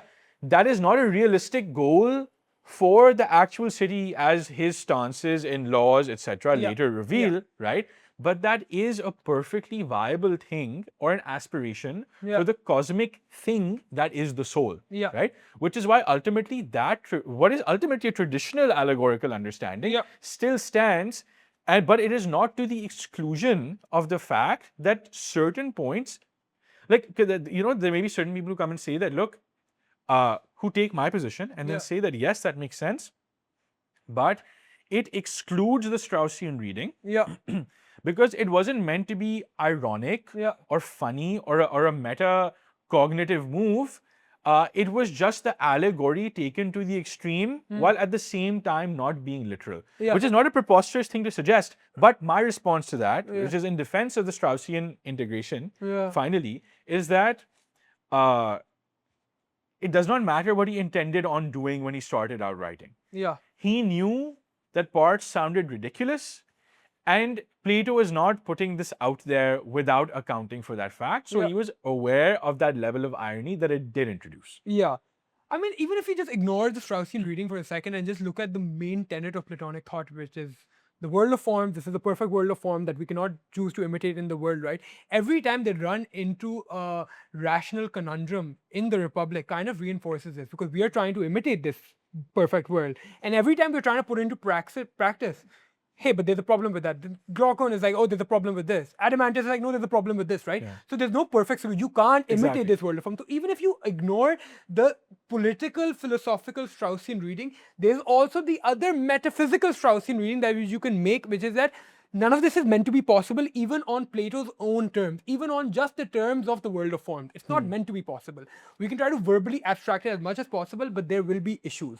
Any bit of philosophizing, which is constantly happening in the book, it's this give and take dialogue between people, shows that there's limits to this, you know? Do you get what I mean? Also think, no, absolutely. And I really believe that someone who begins reading this from a literary perspective, right? Someone who's poetry and fiction first, as I consider myself to be, will immediately see that this is allegory. And I know I'm not coming to some like incredible, newfound, groundbreaking conclusion when I say this. I'm aware of the fact. But I'm saying specifically, for someone who is more well versed in classical literature, it couldn't be more obvious that there's something deeper at play. The irony of that is that the first thing they want to do is they want to ban poets. You know, and then when they finally have to give an answer as to what is justice, it's like, we can't give a straight up answer. Here's the myth of by the way, like figure it out. You know, so ultimately you come full circle with the poetry conversation. Okay, I like the conversations about. So again, look, even in the censorship thing now, there's there are parts that are incredibly useful. So for example, if you completely analogize it with the soul, right? There'll be certain things that appeal to your eros or appeal to even darker sides of you. Right? Certain kinds of Dionysian pleasures, whatever. You're going to censor them in yourself. Right? If they're a part of your appetite, your reason will learn to reign over them in the ideal scenario, right? So this is kind of another test where you run through every single discussion. You find corresponding components in the soul. Right? But still, you can't aim to totally negate that appetite, you know? Like the way the book, and then that... no, it's not trying to do that. No. To some degree, there is truth to, yes, your appetite should be under control of your reason. But taken to its full extreme, then you get into, you know, abstracting away the family. Let's have wife and children communism, and let's do all of this stuff. Let's not let any private desires be known. There should be no such thing as a private life altogether. And so that's the limits to what even reason can command the appetite. So that over there, I think there's another way. There's the way to separate readings into a political reading and a reading where, as it were, relates to the soul. As analogous to the soul, I think it can still it sounds ridiculous politically. But it can still be analogized to work for the soul. But how can the appetite always be subject to reason? Sometimes the appetite, it makes sense that the appetite will take control. It's gonna supersede reason, and that's not a bad thing. Sometimes sure. But I mean? But I'm making a very specific argument, which is that from the general principle that the soul needs to be well ordered, right? In the analogy, absurdity can proceed, right? In the just for it to make sense. It doesn't, and at that same time, that it can be politically absurd, as in you're not seriously advocating for common wives and children and not knowing paternity and festivals and lotteries to like have a eugenicist state or whatever, right? You know, as a lot of commentators point out too, there's so many things in there that no self-respecting philosopher would ever advocate for as a standalone thing in real life, right? Unless you're Marx. In that case, you have, from the Straussian perspective, you've totally missed the fucking point, buddy. Anyone... this is going to be a fun conversation. But just to square the whole thing out. Sorry. Is to say that soul-wise, I think pretty much everything, and you know, someone can maybe bring an example or two, I don't know, but largely, even the absurdities can be rationalized as long as they're pursuing their stated objective of being analogized to the soul, and when they're treated as simply as logical extreme ends of an imperfect analogy that is consciously meant to be imperfect. Yeah. So let's get into, besides the Straussian reading, besides the analogous reading, let's just take the literalist reading for a bit and try to reckon with the core tenets of Callipolis in of themselves. Let's not get into the Batinia reasons or blah blah blah. Let's start with poetry. What do you think of his stance on poetry? Because we have had conversations about the ills that the arts like music and movies can have on society as a large. And it sounds like Plato is basically recommending the same thing, but like 2000 something years, 2500 years ago or something, you know? So let's have a conversation about the censorship of poetry, or at the very least, the twisting of poetry into something that only set good, positive examples. Bro, any society that claims that it's a free speech absolutist, short of the harm principle, is lying to itself. Yeah. We've got our limits here, Yeah. right? That a lot of people on the more liberal end of things complain about. Yeah. But similarly, when you go to the West, you've got certain hard lines that you cannot cross. They may differ greatly, they may vary. There may be a much more broad range of expression that you have there, Yeah. right? Up for debate. But anyways, there were certain World War II adjacent things, Holocaust adjacent things that you could not dare talk about in the West for the Yeah. longest time, right? They had it had an air of blasphemy around it Yeah. for anyone to discuss it. There are the supposed most free-minded of today. They're clamping down on free speech, or shows up the most modestly in the form of gendered pronouns or Yeah. the lack of them, Yeah. right? So it's very difficult to find actual free speech absolutists. Yeah. That functionally for me says that some forms of censorship are absolutely necessary. Yeah. Always have been. Yeah. Right? This is not a and when I say functionally is because everyone does it is not a moral case. Yeah. Right?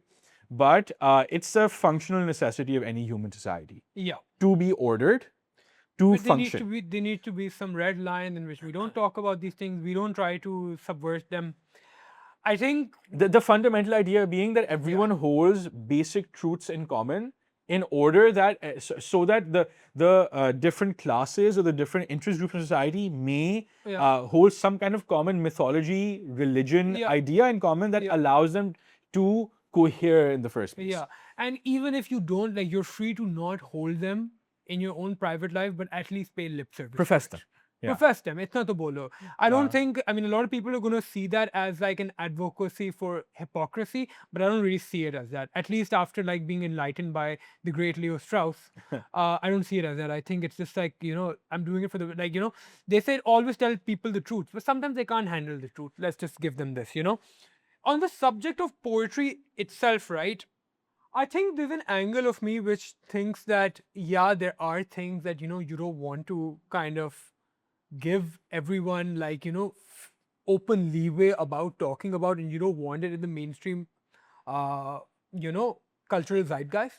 But there's also an element of me that says that, you know, for some people who can handle it, who can kind of be mature with such themes, right, it shouldn't be outright banned. And then I found myself making like the esoteric case for why secret societies are kind of necessary, because you'll always have a class of people who you can't scratch their itch by telling them, hey, this is the story, you know. They're going to want to ask, you know. We arguably fit into this, you know. If the fact that we're doing a podcast about philosophy and trying to uncover the secret truths of everything, right, we fit into this class, you know. You can't simply tell people like us, okay, bro, you know what, you ask too many questions. you can't, don't ask too many questions. You can't read this, you can't listen to this, It'll never work. it can't work. You don't, you know. And then I found myself like kind of having like a bit of a sympathy for any Freemason, any Knight Templar, any type of initiate order, because here's the thing, the way we're taught history is taught through the lens of an orthodoxy that says, you know, these were always negative entities and they were bad. But by their own sources, they say that we were not doing anything negative or bad. This is not meant for you guys. This is why it's the secret initiatory order. We couldn't satisfy our thirst for the truth, you know, with the mainstream thing. And we kind of need this for ourselves. So what I found myself kind of like, in a weird way, mentally justifying is like, it's kind of a need for these type of things. They kind of a need for closed doors and conversation that can only happen behind closed doors. And I found myself justifying there's kind of a reason why political correctness is important. Like, we all went through this being PC and stuff, but no, actually, like being PC is kind of necessary. You get what I mean? You just can't let it all out there into the public. So, what's happening in the American political zeitgeist right now Yeah. is very representative Yeah. of this tension, Yeah. where for the longest time the left or the libs Let's say the were establishment. portrayed, Yeah. the libs in particular were Yeah. portrayed as snowflakes Yeah. for reacting very badly to certain buzzwords. Yeah. And I agree that was kind of ridiculous, Yeah. right? Now you see parts of the right, the Ben Shapiro right, being just as sensitive Yeah. to anything and everything, Yeah. right? The I reason. wouldn't even stop at the Ben Shapiro, right? I would even go as far as the Nick Fuentes, the cooler, more No, based I Fuentes, agree, but my point with it is something specific. My point there is that all along, the right wanted to make the argument that because we're essentially free speech absolutists, we should be allowed to say anything that we'd like. Yeah. Now they don't like what's being said, right? And this, for me, is the perfect demonstration of modern post-Christian secularists being in denial of their own morality. Yeah. Because the argument, they'll say that the Ben Shapiro's and the Michael Knowles and the what's the bearded guy's name? What is a Tim woman Pool. guy? What is a woman? Matt Walsh. The argument all of them have all along actually wanted to make, Yeah. even when they were making a free speech absolutism argument, they wanted to make a moral case for their side. Yeah. And they wanted it to be instituted. Yeah. But they couldn't bring themselves to say it because they were under the modern secularist umbrella. Yeah. Right? They did not want to institutionalize religion. Yeah. For whatever reason, because for them it means church and state is one or whatever. Right? Yeah. My point being that all along they wanted to argue for the privacy of their worldview Yeah. and that it should be instituted. They were in denial of it. Yeah. Right? And that has been completely exposed by the fact that now, right, they advocate for all sorts of things when anyone crosses their lines on Zionism, on gender, whatever. They've gone into that deplatforming territory where they're coming after you. They're doxing people. They're okay with doxing people for saying certain things. So it's like, okay, you weren't a free speech absolutist at all. To finally phrase it, I think what I've been trying to say is that you didn't want to be able to say things that offended the liberal snowflakes because of free speech. Yeah. You wanted to be able to say them because you thought they were true. Yeah. And you were too afraid even now to say, I wanted to say them because I think they're true. As opposed to, I'm based and cool and I think you can say anything because I'm a free speech absolutist. Yeah. And I think that is a tension at the heart of modern American conservatism. And all secularism that just is so impossible to get away from. Yeah. So the practical, I think, application then comes down to that being a free speech absolutist is an intellectually bankrupt, or at least from a political engineering or political civic sense perspective, It's functionally impossible. It's functionally impossible. Nothing is sacred. And it should not be pursued at all. We should have some type of red lines on poetry the way Plato is describing in the Republic. I think maybe he goes a bit too draconian with it, but in the sense that, look, their pantheon is very, very functionally different from the Abrahamic sensibilities. Their pantheon never depicted as all good or all powerful or all just gods necessarily. Their gods were always shown to be like, extreme, extreme versions of humans. They were lustful, they were this, they were that, but that was just part of their pantheon.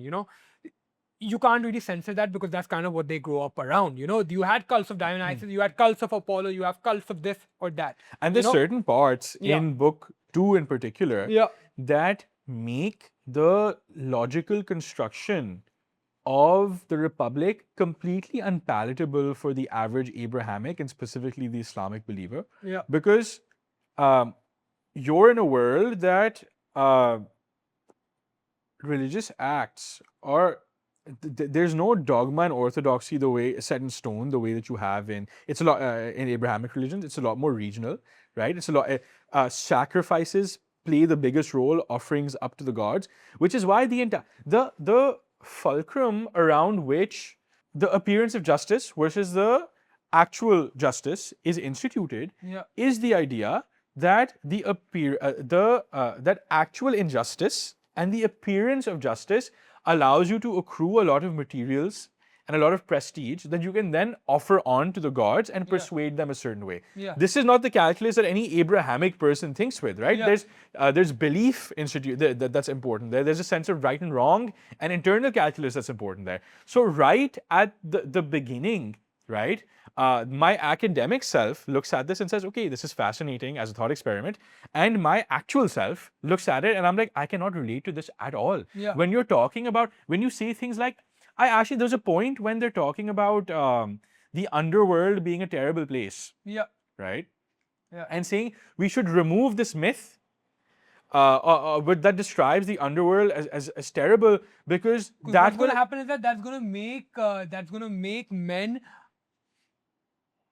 less courageous. Why? Because if the underworld is there, they don't want to end up in the underworld, right? So they're not going to be willing to sacrifice their life for the city. So for particularly the warrior class, it's like there can be no such thing as the underworld, Tartarus or Hades and stuff. Exactly. It'll sap your energy because it might be a bad thing when you end up going to the underworld. Why do you want to sacrifice? Would you rather be alive and be a peasant on this earth, or do you want to be a king in hell? I think it was some analogy like that. So I had to read that like thrice. I'm like, bro, like, am I not understanding what's being said? And I was like, no, I just have like a great personal distance from this kind of thinking because the Abrahamic mind is more like, no, I want to live my life well in order to die and go to a better place.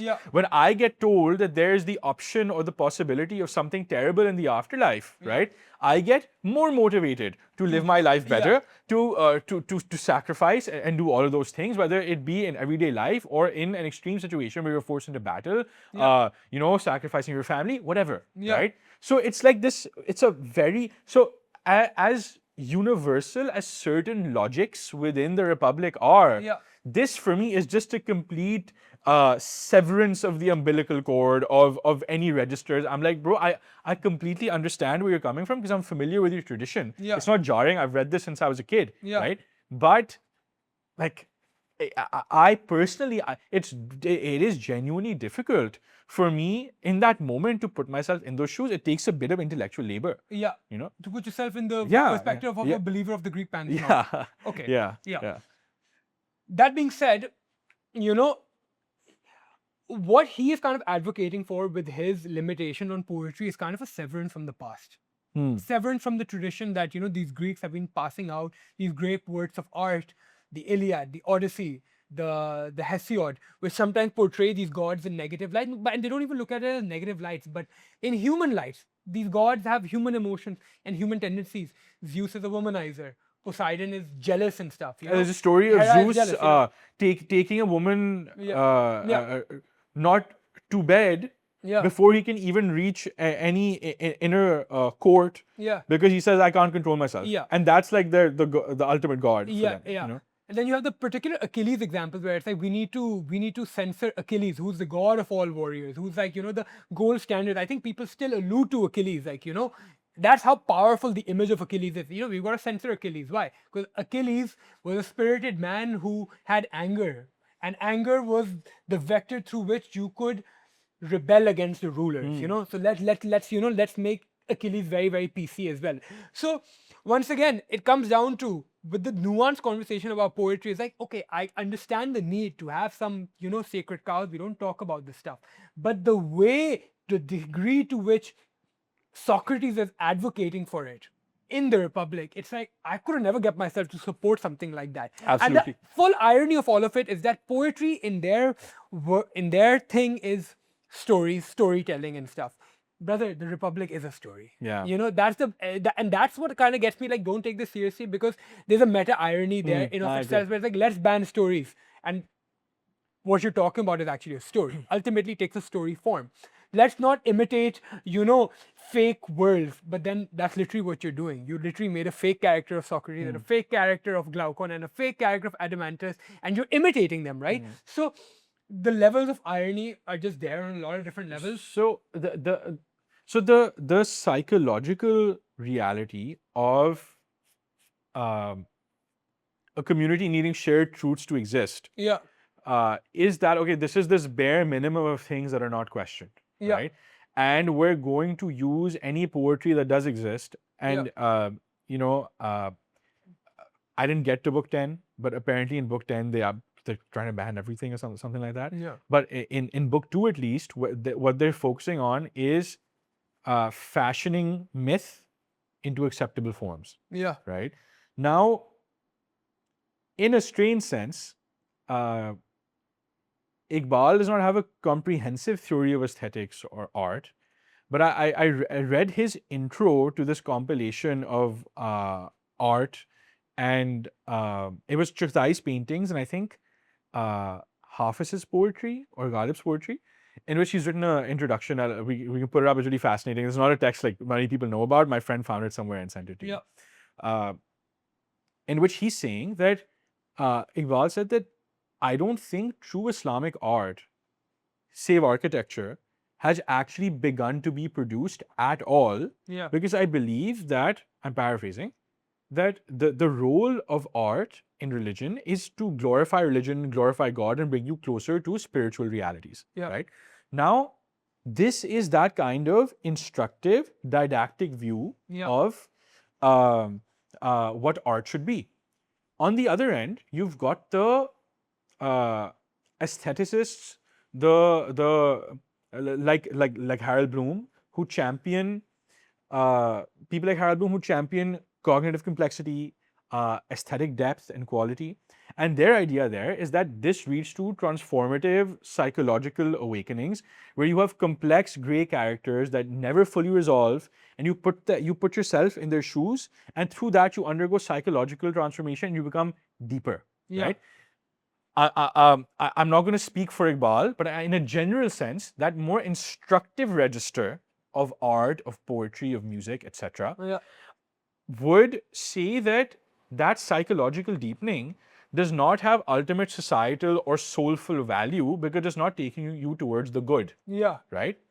But I don't think, and I think this is where we can find some kind of balance, is that I don't think that that aesthetic and cognitively deep kind of art is not serving a similar function, in the sense that someone who has a larger worldview, where they have some ideas of wrong and right, where they have some principles by which they live their life, will not simply allow themselves to be moved by aesthetically rich and cognitively deep and morally gray literature. Yeah. Right? A person who is good will approach a text like Hamlet, where he will achieve some sort of psychological transformation from Hamlet's complexity, but it won't flip his worldview overnight.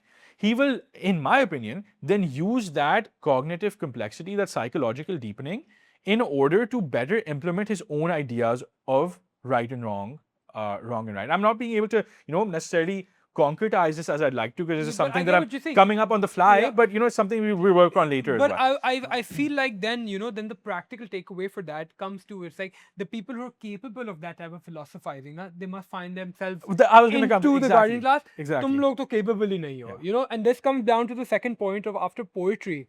Wait, sorry, I need to say this, bro. Yeah, it's like, okay, I was gonna say this only about really complex texts, right? Where I was gonna say that, when it comes to Hamlet or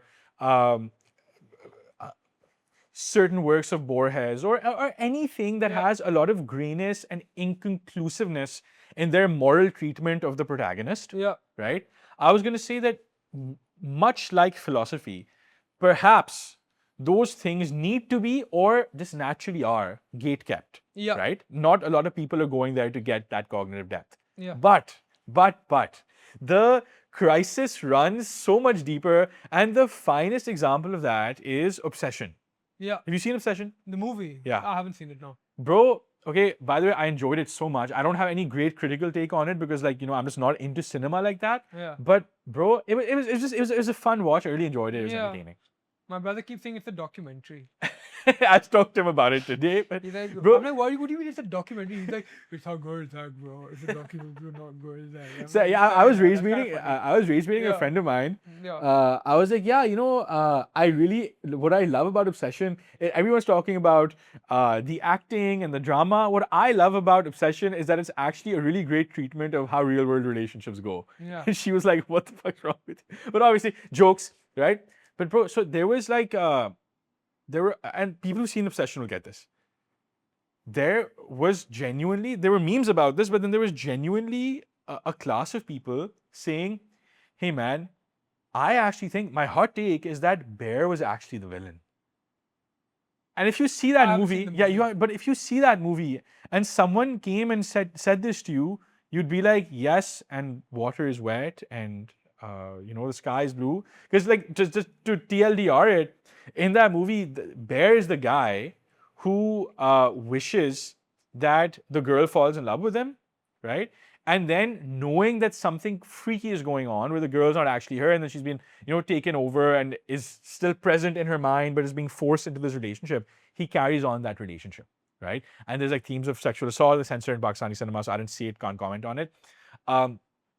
But the idea being, she is the one perceptibly acting crazy throughout the movie. We know she's possessed, and he's the reason she's possessed. Yeah. So obviously he's the villain. Obviously, Like, yeah. obviously he's the villain. Yeah, Like, he didn't bro, think the consequences out. yeah, but then because there is like, bro, there were people with this take who thought it was a revelatory, unique thing to say that, actually, I think Bear was the villain. And people who I know and love, came and said this to me. No offense, guys. Yeah. And I was like, man, just Teletubbies it out for the rest of your days, dog. You shouldn't be. Then This you is look not. at it and then you're like, you know what? Maybe we do need California. Yeah, Maybe these people have bronze in their souls. Like- Maybe they genuinely have bronze in their souls and they need to be subject to a eugenic program. Like, but I was like, bro, come on. Like, and I'm not a hater of like, lowbrow art. Like, I love reading like bullshit books and watching a stupid movie, and I really enjoy them sometimes, right? I genuinely do. For me, it's like junk food, right? As someone who has a lot of cognitive load with serious things otherwise, I like de-stressing with that stuff.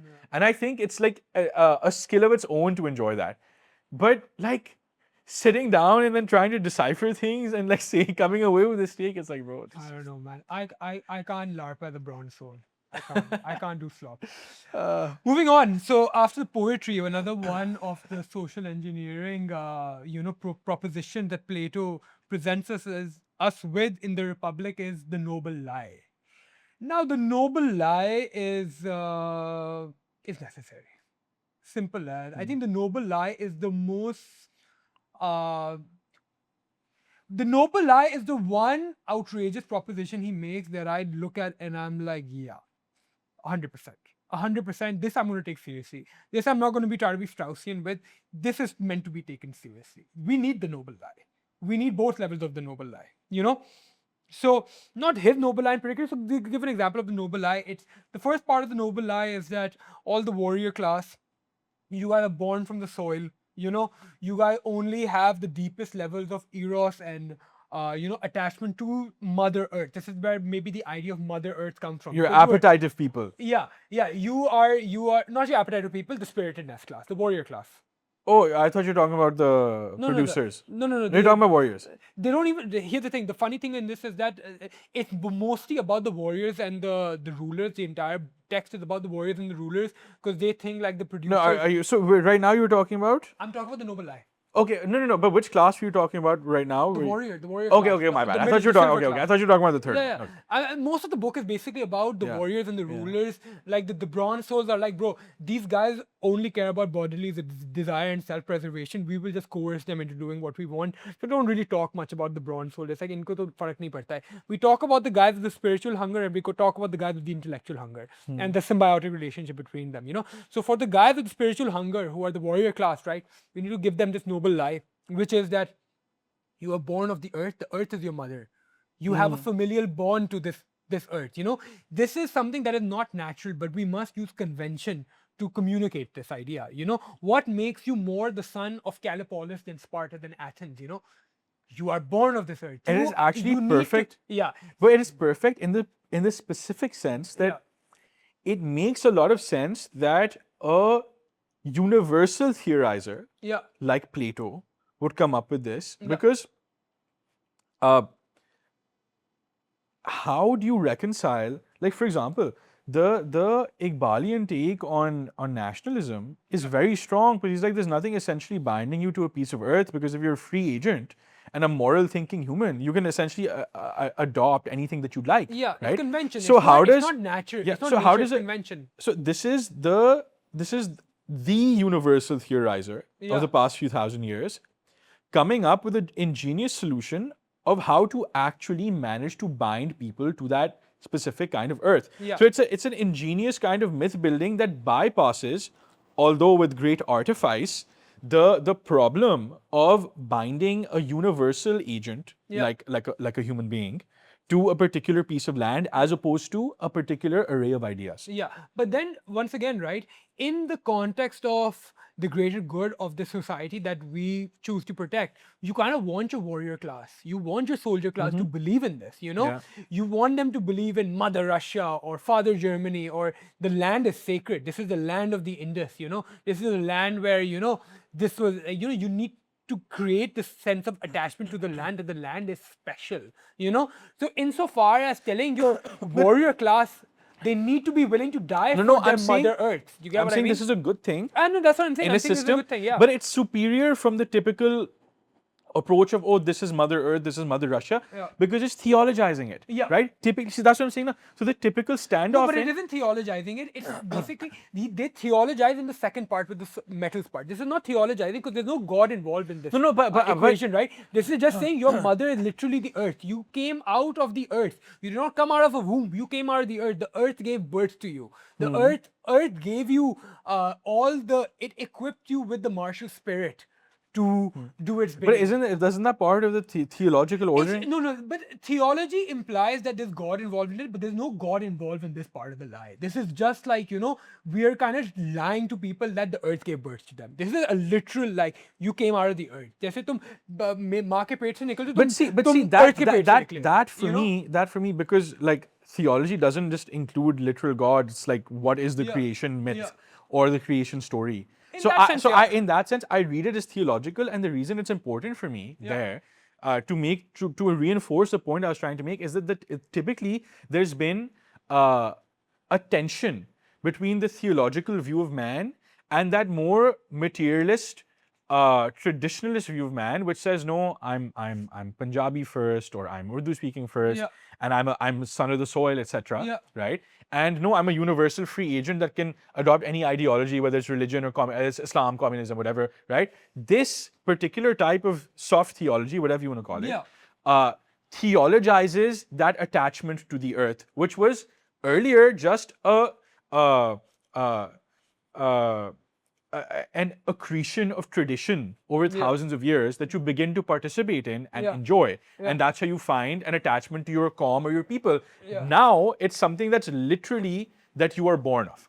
So it deepens it in that sense. It deepens and it merges, it removes that where the limits tension. of the theology lie, though, are that, you naturalize a conventional element. It's total convention. It's arbitrary, like the way Iqbal would put it, for me to be like, I have an increased attachment to this particular soil.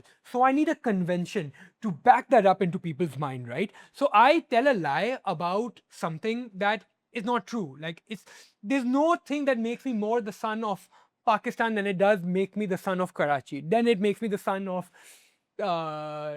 defense. You know what I mean? This is all conventional. This is all naturalizing a convention. That's why God is not necessarily invoked in this part of the noble lie. But if you look at the second part of the noble lie, right, it really deals with something that is natural, which is the natural capabilities of men. Which is that some people ki aapki itni capability hai, aapki itni capability hai, aapki itni capability hai. We need to conventionalize nature. What does that mean? But the natural differences in men are intrinsic.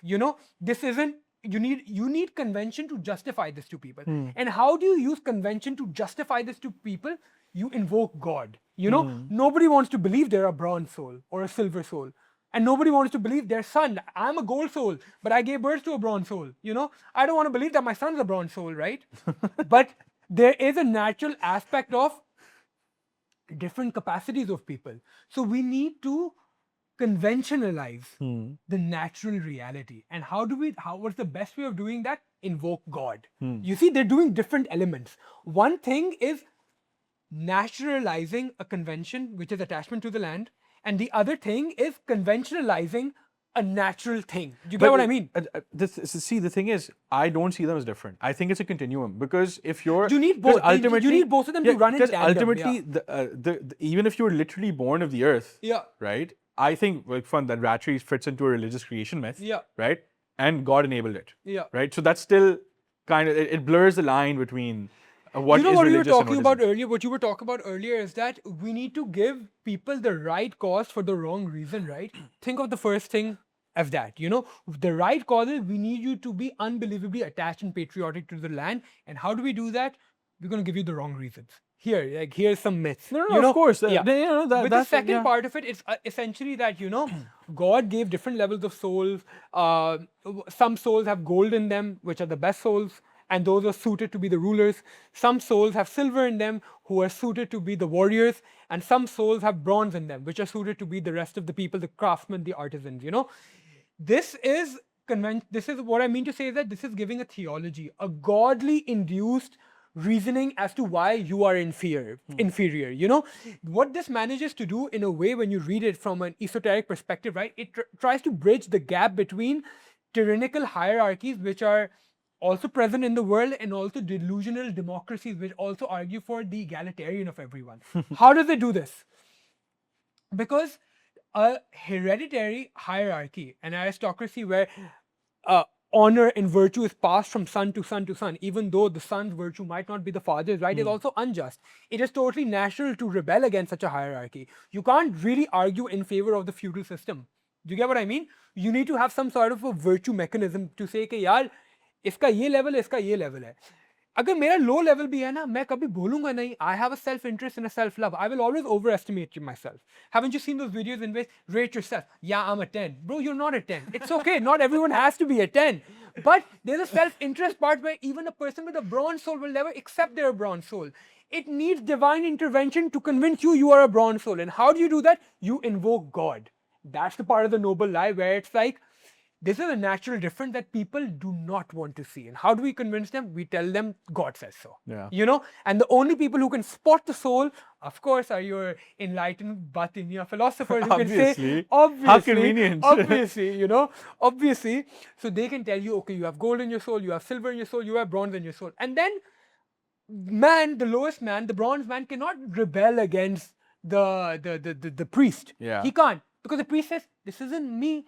God said so. I didn't say so. If I don't have divine providence, what was the bronze man going to do? No, you, I'm overthrowing you. I'm not a bronze. I'm a gold. You don't even know it yet. I'm actually a 10. It's like, nahi, bhai. No, I didn't decide so. God decides so. Yeah. So the noble... Then he's like, oh, my bad, bro. My bad. I can't do I'm anything. I'm going to stay making tables or whatever. Exactly. So the noble lie, the two parts of the noble lie are doing two totally opposite things. You know, one is to create a fake attachment to a real thing, which is the second part, and one is to create an artificial justification for a total convention, and that's how you can make this cohesive society together.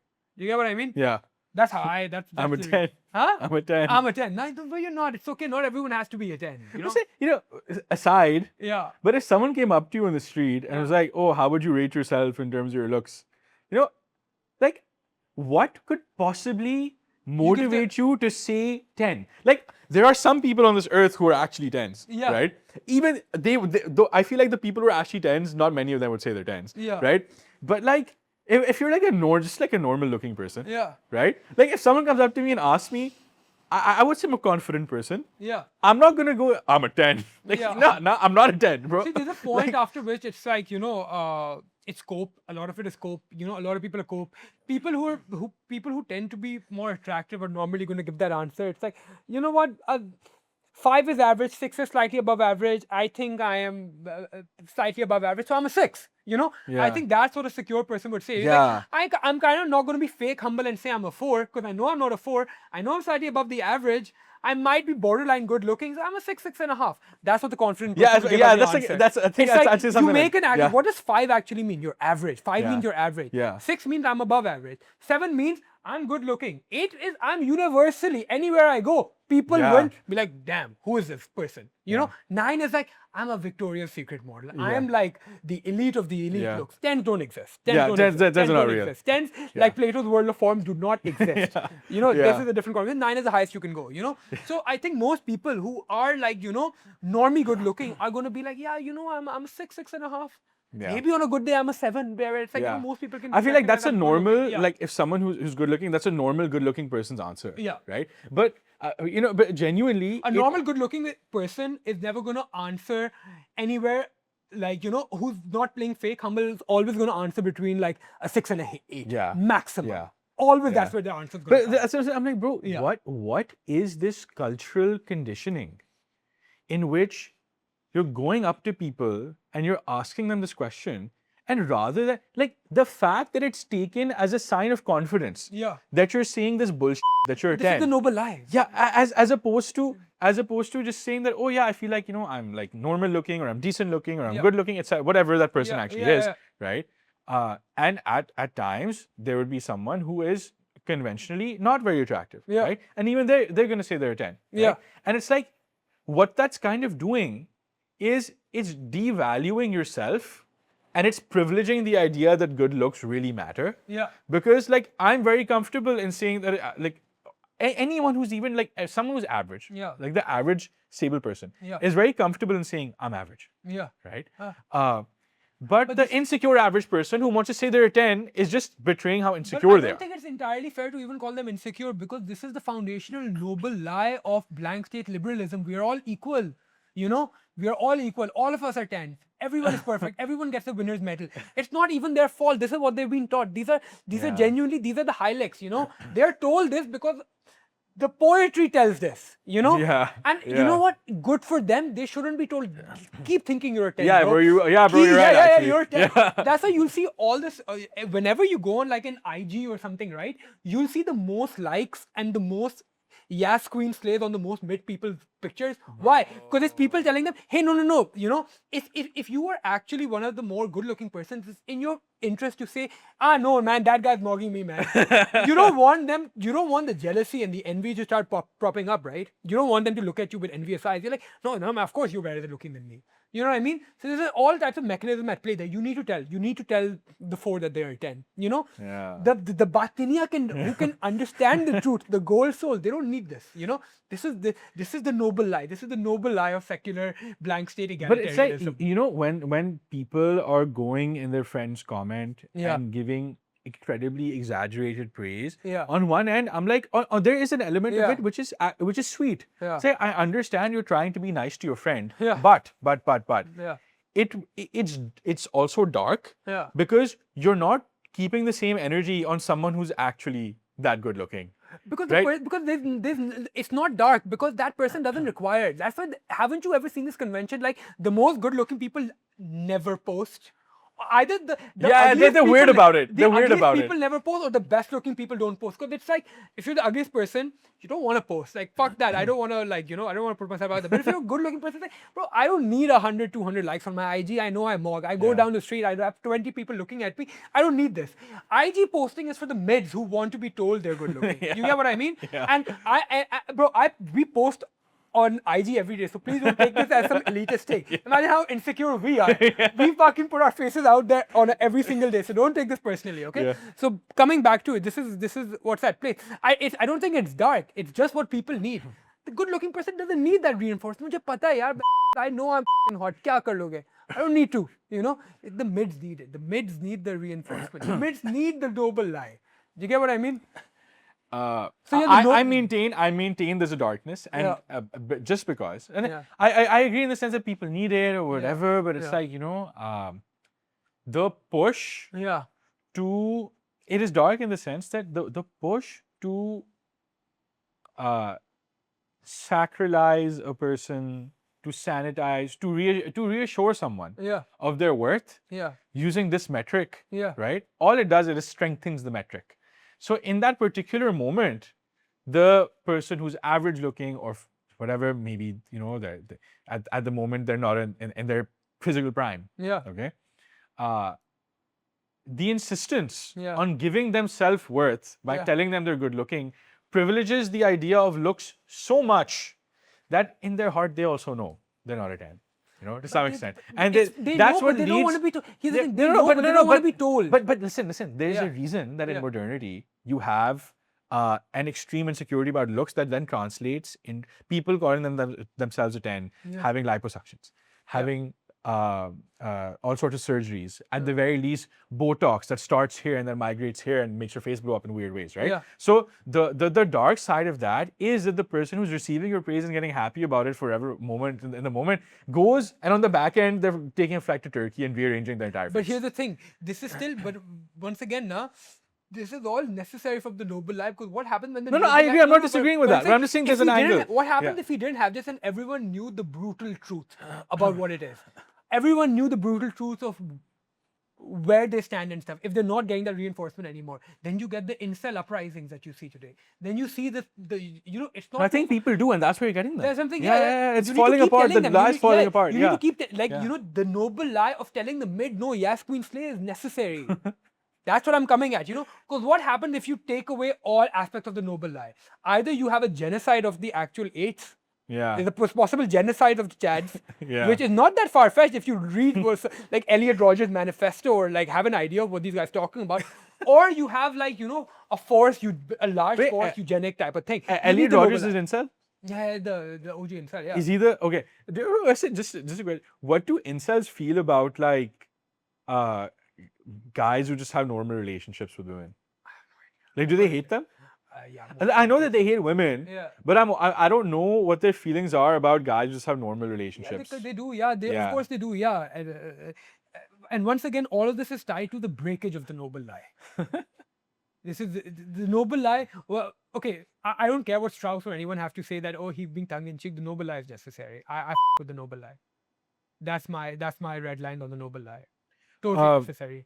So speaking of dubious social engineering propositions, we went through poetry and it's like, nah, not really Plato. The noble lie kind of base, I with it. Let's talk about the third important one. The state cuck apparatus. The state cuck apparatus. Yeah, this is worth mentioning because I think this is the most Plato's egregious. state cuck apparatus. Yeah, Plato's state cuck apparatus. So I think this is the most egregious out of all the things they suggest. It's like, basically, we need the guardians, the rulers of the city, the warriors of the city to have total, undying attachment to the city.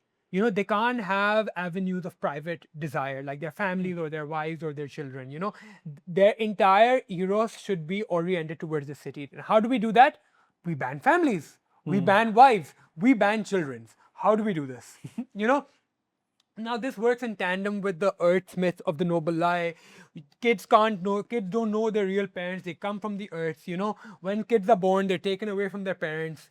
Parents don't know their children and children don't know their parents. But this is like, babies are delivered by storks. Yeah, this babies are delivered by storks. The rulers cannot like cohabitate with another woman. The women live alone, the men live alone, or they all live together in some sort of like naked gymnasium. Cuck mansion. Yeah, so nobody can get attached to anyone. You don't know who the paternity of a child. You don't know the paternity of the child. You can't have private attachment to any one woman. You're all brothers and sisters of the state. So there's like an incest angle going on in all of this as well.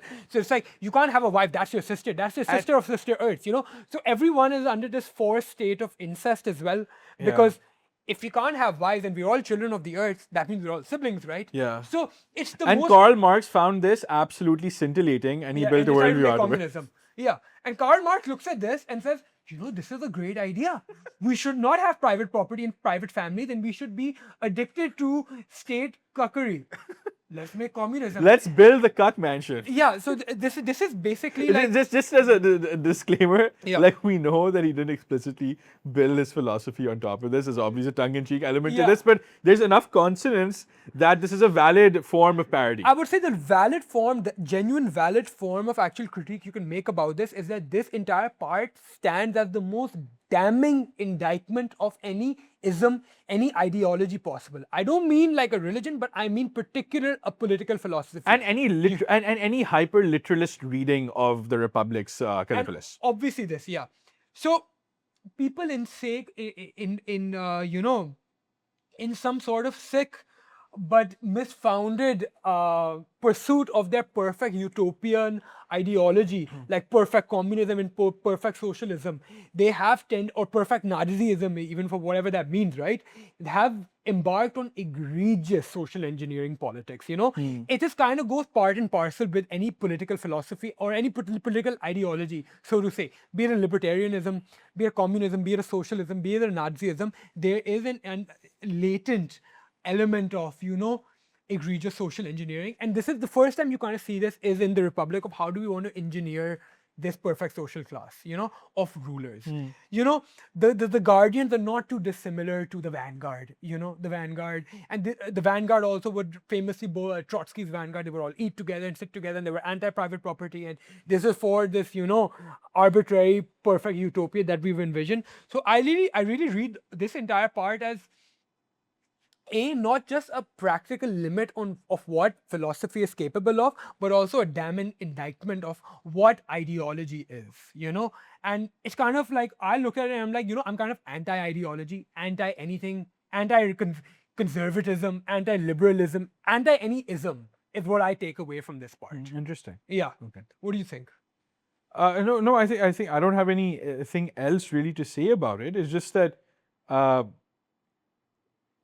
this is reducing the experiment to its most absurd point. It's the ultimate perversion of the eros that people have. Yeah. It is taking it and just stretching it to its absolute, I wouldn't even say logical extreme, it's like disgusting extreme. Yeah. Right? And it reinforces the Straussian reading of this being an exposure of the limits of reason, ideology, etc. Yeah. And also just the general principle that metaphysical ideas, abstractions are all tempered by the immediate biology of people. Yeah. Right? And if you try to abstract all of that away, you end up in this dystopic society that he's kind of. And there is some there are some innate tendencies we have, whether you have a materialist reading of it or like an Islamic fitra or whatever you want to call it, where you're inclined towards certain things that most people on average are inclined towards. Yeah. On average, guys. On average. Yeah. On average inclined towards. Yeah. And those happen to correspond with broad ideas of right and wrong in different religions. Yeah. But yeah, there's only so much you can violate that confluence of good feeling, goodness, etc. There's only so far you can take it. Yeah. And yeah, it just lends credence to the particular allegorical reading, the Straussian one, and the other one, which is that this is simply an analogy, and that doesn't mean there would be some element of the soul which practices institutionalized cuckoldry. Yeah. It just means that the devices used to paint a picture of the just soul were people, and they had to be configured this particular way in order for the soul to appeal harmonious and therefore, in shorthand, just. Yeah. But yeah. Basically, yeah. I think this is also, if you take the Republic as the foundational work of all political philosophy, and every political philosopher has read it, it gives a lot of credence to Strauss's thing that, you guys are all reading this wrong with your modern literalist perspectives and thinking that, this is supposed to be taken literally. No, it's not. I think like this particular part gives the most credence to need to learn how to read. Yeah. Like you said, Marx looked at this and he's like, Gee, what a great idea. The thing You is- know? Yeah. Gee. This sounds good. This is absolutely fascinating. Yeah. But there's a part of me that does think that There's genuinely not enough Galian that the more I read about Marx, the more I'm like, no, but with the Republican, particularly, there's certain things, like someone may come up to us and say, no, of course, it's allegorical. Everyone knows this, and it's like, listen, people who have most people who engage with this stuff understand this, that it is at some level allegorical. But if you ask, even if you ask, like the average, I don't know, Pol Sci undergrad, or a lot of people who engage with this stuff, or from like, I don't know, they're watching like AI YouTube fruit shorts explaining the Yeah. Republic to them. Yeah. Like that class of people still, if you ask them that, oh, where did Plato build his ideal version of the state? Oh, it was in the Republic. And it's like, oh, that was an allegory for the soul. The state was built in laws and in other subsequent texts and in Timaeus, etc. And they wouldn't necessarily know what you're talking about. So that literalism does exist. It's not I mean, a all bogeyman that I we're need fighting to see is the consonance between communist Russia and Calipolis to know that motherfuckers took it literally. And look how that ended up. And this We're- motherfucker is still arguing for it. You're rage baiting right now, bro. It's egregious. It's egregious. The similarities are egregious. You know? Yeah. If you're going to take a Platonic blueprint to try to build your society on, take the laws, man. Do what Iran and the IRGC and they just use laws, bro. Laws are still practical. Yeah. There's a practical dimension to laws. Be like the Iranis. Take laws. You know, the fact that all of them are like You can argue. The thing is, you can argue that one version or the other version of the state and laws does apply to the Soviet Union in many ways as well. Now, You can. I haven't read laws well enough. I have mostly read like secondary sources on laws, but the laws. which is why I would not all the way agree with that comparison, because if Yeah, the main difference between laws and republic comes down to that the republic requires philosopher kings who are there to reinterpret what's the right thing to do on every different turn, and the laws require the written legislation that is to be discussed and studied yeah, so by. there's a lot of But when you totalitarian look- elements Yeah. in the laws which correspond with the Soviet. You know. No, because you had Soviet Union, you had these guys consistently Lenin is making his own interpretation, Trotsky is making his own interpretation. No, what I say is law. No, what I say is law. At least when you look at like No, but in laws there will be some sort of legislation in some There's, constitution. no, but that's what I'm saying. It's not verbal arbitrations by philosopher kings like Lenin and Trotsky. It's like it's based on this. ये by ये हमारी constitution है. इसके basis पे हमने reinterpret करना है, which is more similar to what the Irani regime's makeup is. You know, this is a big long conversation that we don't have time. Okay, to we'll get into. into this one, yeah. But if you look at ultimately what it comes down to, republic, if you take it literally, is describing a purely secular police state which is run by a philosopher king. And laws just comes down to a theocratic police state, which is run by interpreters, a class of interpreters, the nocturnal council, who interpret a set law, and they're still answerable to that doctrine, right? In the Republic, the philosopher kings are not really answerable to any doctrine, any permanent given truth. It's up to their own interpretation. So when I look at that, communist Russia resembles that more. Look at the cult of personalities around Trotsky, Stalin, and Lenin, compared to even like let's say Iran, which plays as a better example of laws, right? There's a difference. Okay. I would say if you want a social engineer, use laws. Yeah, no, that's the purpose of Yeah. laws. Yeah. Yeah.